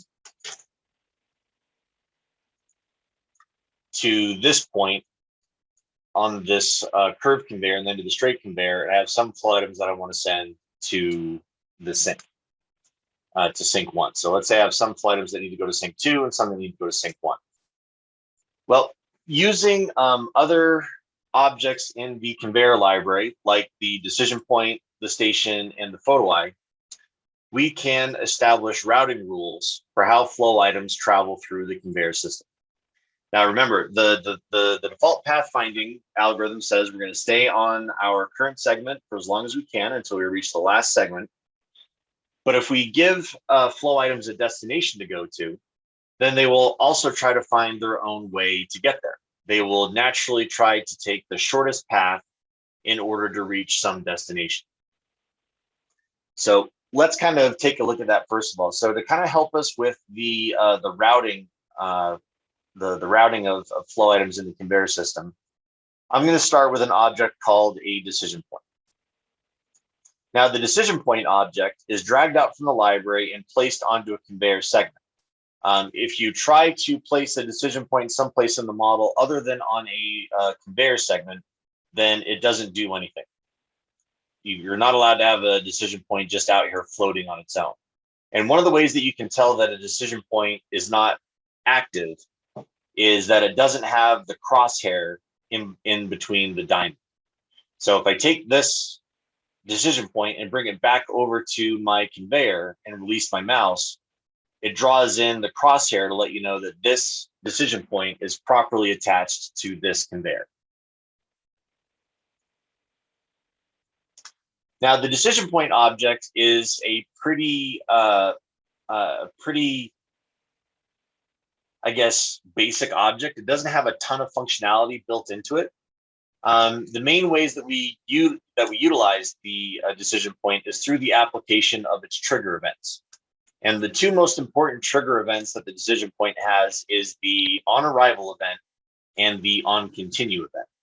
So the on arrival event happens when flow items arrive to the decision point, and on continue, like you might imagine, happens when flow items continue away from the decision point. So using the on arrival and the on continue triggers, we can use options that are built into those triggers to do different things, like to tell flow items maybe to stop, to send the item to some other destination, to maybe do some kind of a movement like a rotation or a translation. Other options that we're familiar with, like setting labels or setting colors. All these sorts of things can be done as one of the actions assigned to this trigger. Like, for example, if we do something kind of simple, we could say that we want to just give the flow items a random color when they arrive to this decision point. So if we hit reset and run, flow items come onto the conveyor system as a brown box, and then they just get given this random color as they travel down the conveyors. So they hit the decision point, and at that point, the on arrival trigger happens, and that sets their color.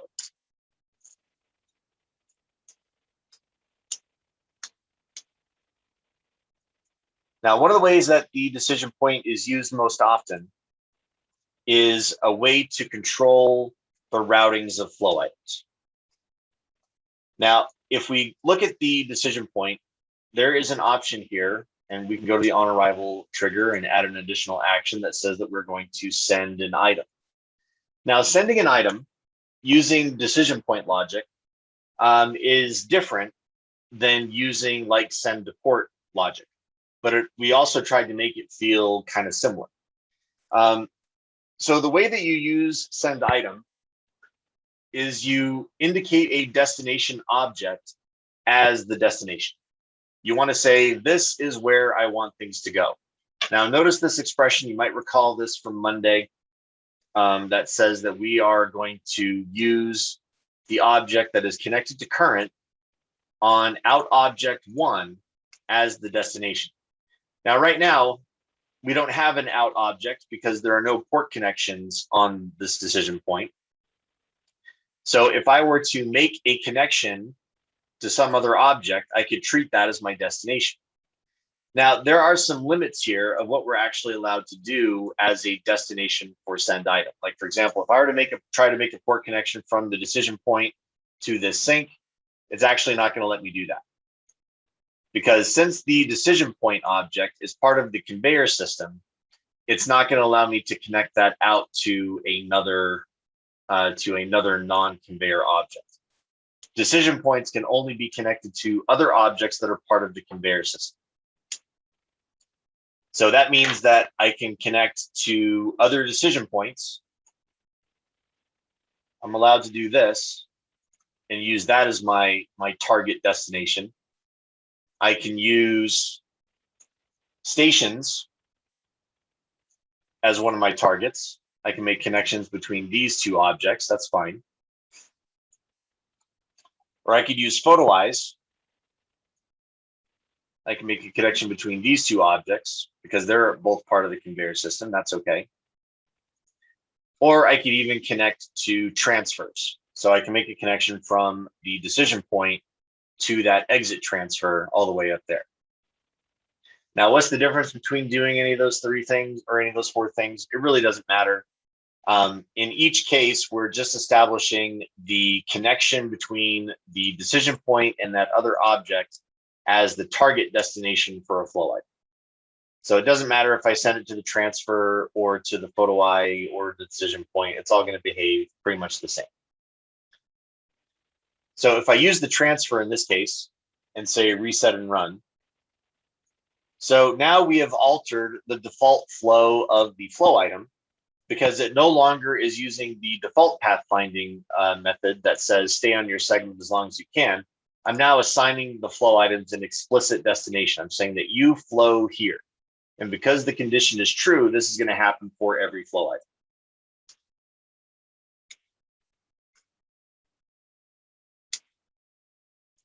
Okay, so all I've done is I've said, okay, no one goes to sync 1, everyone goes to sync 2. What if I want to say that some things go to sync 1 and some things go to sync 2? Well, in that case, I can use multiple object connections as possible destinations for my send item. So just to demonstrate something different, I'm going to bring out a station object. A station object is basically a decision point that includes the ability to process a flow item like a processor. But it's part of the conveyor system instead of an external object that you would send flow items to and then bring back. It just allows us to say this is our processing point, potentially. So I'm going to make another connection from the decision point to the station. And on my decision point, I'm going to say that my send item logic is no longer to always send things to destination 1, my first out object. I'm going to say, let's choose a random output port. And that fills in a whole bunch of code that you don't have to worry about. But it's just going to choose a random port associated with the decision point. And so now, excuse me, now when we run, we don't know where they're going to go. They might go to sync 2, or they might go to the station and then out to sync 1. Right, and they go to the station and they stop because the station tells flow items to stop, be processed, and then continue when the process time is done.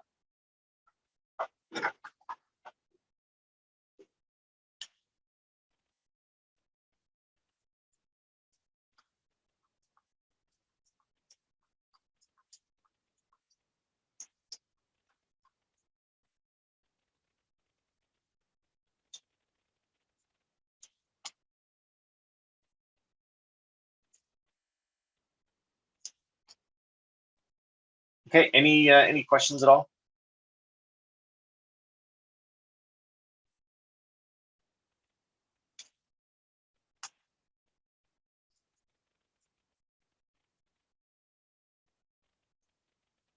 Okay, so that's using a fairly simple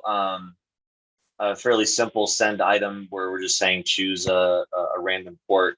But you also notice that there's another option that allows you to do send item by case, which is a little bit more common. Really similar to the stuff we did with the decision activity and process flow, where we said that we have a case function, and then if the case function equals this value, then treat this as your destination, or if it's this value, treat it this is your destination, right? So you can set up, again, like a map that says that flow items with particular labels maybe get sent to particular destinations. Now, in all those cases, when we send the flow item somewhere, the flow items are going to naturally find their shortest distance. right? So if we tell flow items to go someplace within the conveyor system, you don't have to tell them to move every segment. So like notice here that in order to get to the sink, I don't have to say go to this segment and then this segment and then to the sink. The flow items are naturally finding their own way to get there if they're left to their own devices. The only thing that I have to tell them to do is to go to some destination, and they'll figure the rest out on their own. And it doesn't matter how many segment changes potentially there might be. If you were to have like, I don't know, something crazy like having a bunch of, you know, conveyors, like here's a conveyor that maybe locks on there, and then another conveyor that goes this way,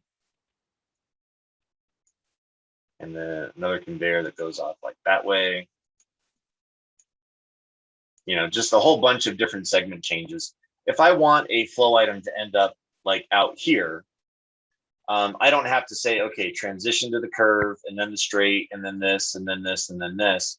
I can just put a target destination like a photo eye or something and say, go out here, right? And it will naturally find the shortest path that you need to take in order to get out there. You don't have to micromanage the flow unless you absolutely have to.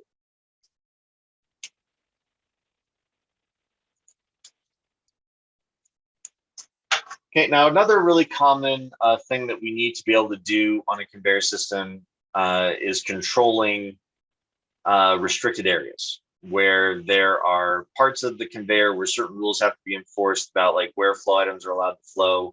A lot of like traffic management, like managing what happens at like intersections where flow items might meet and how they merge with each other to make sure that, you know, they follow, you know, relevant rules about who's allowed to go where and when. And decision points, stations, and photo eyes become another good way to handle that. So just as like a simple little example of this, like if we were to have something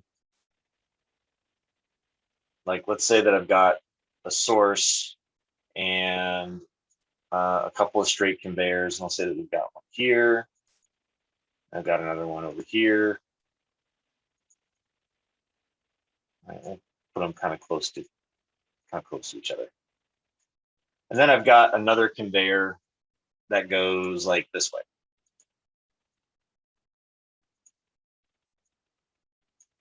And I'll join these guys there and there. I'll say that we're just going to create a bunch of flow items that can go to either of these. So I'll say that we'll create flow items like every 5 seconds, and we can send them to a random port.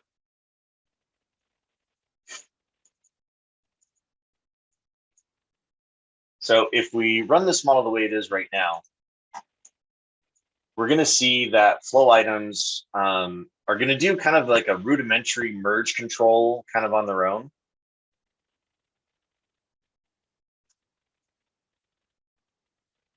Right, where they kind of like try and slide down to the curves. But when we start getting some competition here, there might be like near miss collisions, like right there, we got really close.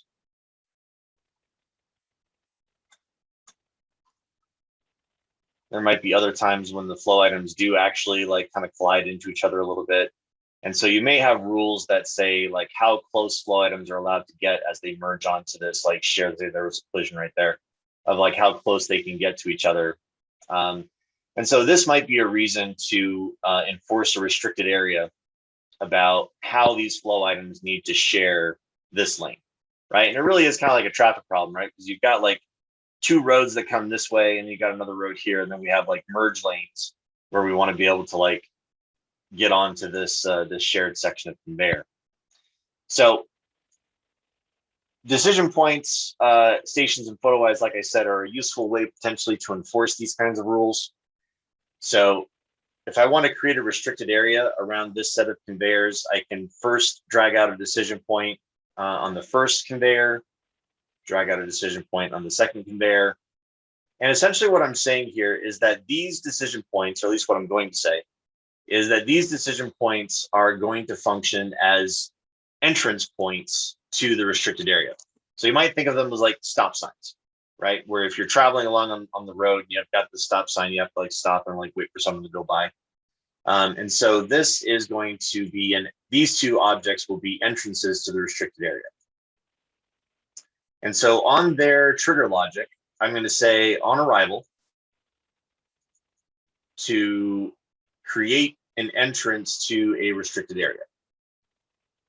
Now, when you set up a restricted area, we have this notion of an area owner.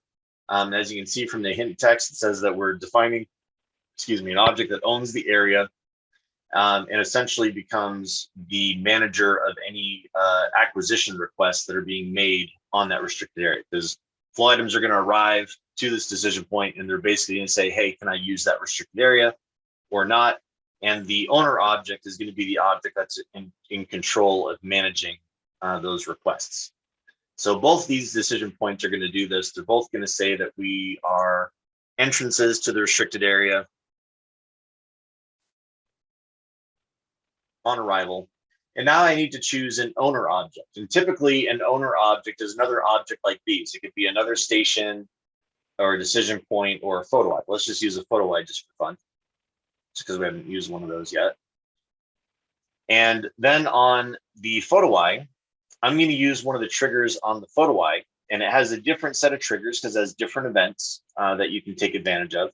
And in this case, I'm going to choose the event that's called on uncover, because the on uncover event is the event that fires when the flow item clears off of the decision point.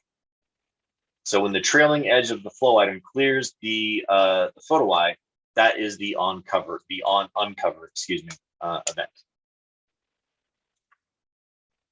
Now for the on uncover event, I'm going to say that this is the exit from the restricted area. And so this object now will prioritize and manage any requests that are made on the restricted area. Now, in order for the restricted area to work, the entrances need to know who their owner is. And the owner right now is being defined as something connected to an output port. So again, I'm going to make port connections to define the area and say this is an entrance and this is the exit, and this is the entrance and this is the exit. And so now when flow items flow down here,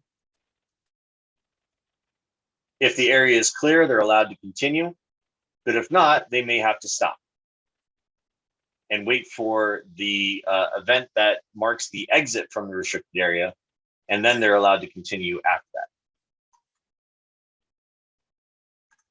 So you can see here where the flow item might have to stop for a bit, and then when it's cleared, flow item's allowed to continue. And by default, the area is managed by going through the first come, first served on the requests. But notice that in the exit from the restricted area on the area owner, there is a checkbox that allows you to prioritize by some label value. So if there were some flow items that were considered more important that had priority on the merging lane, you could give them that priority with a label, and the area object or the area owner object would be able to manage that.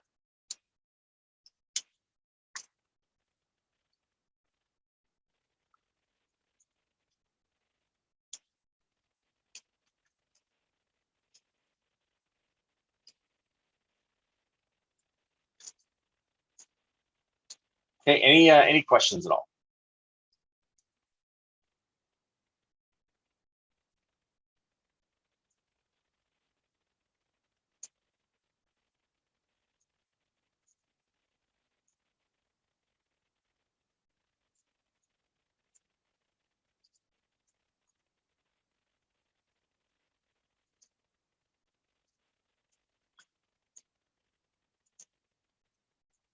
Okay.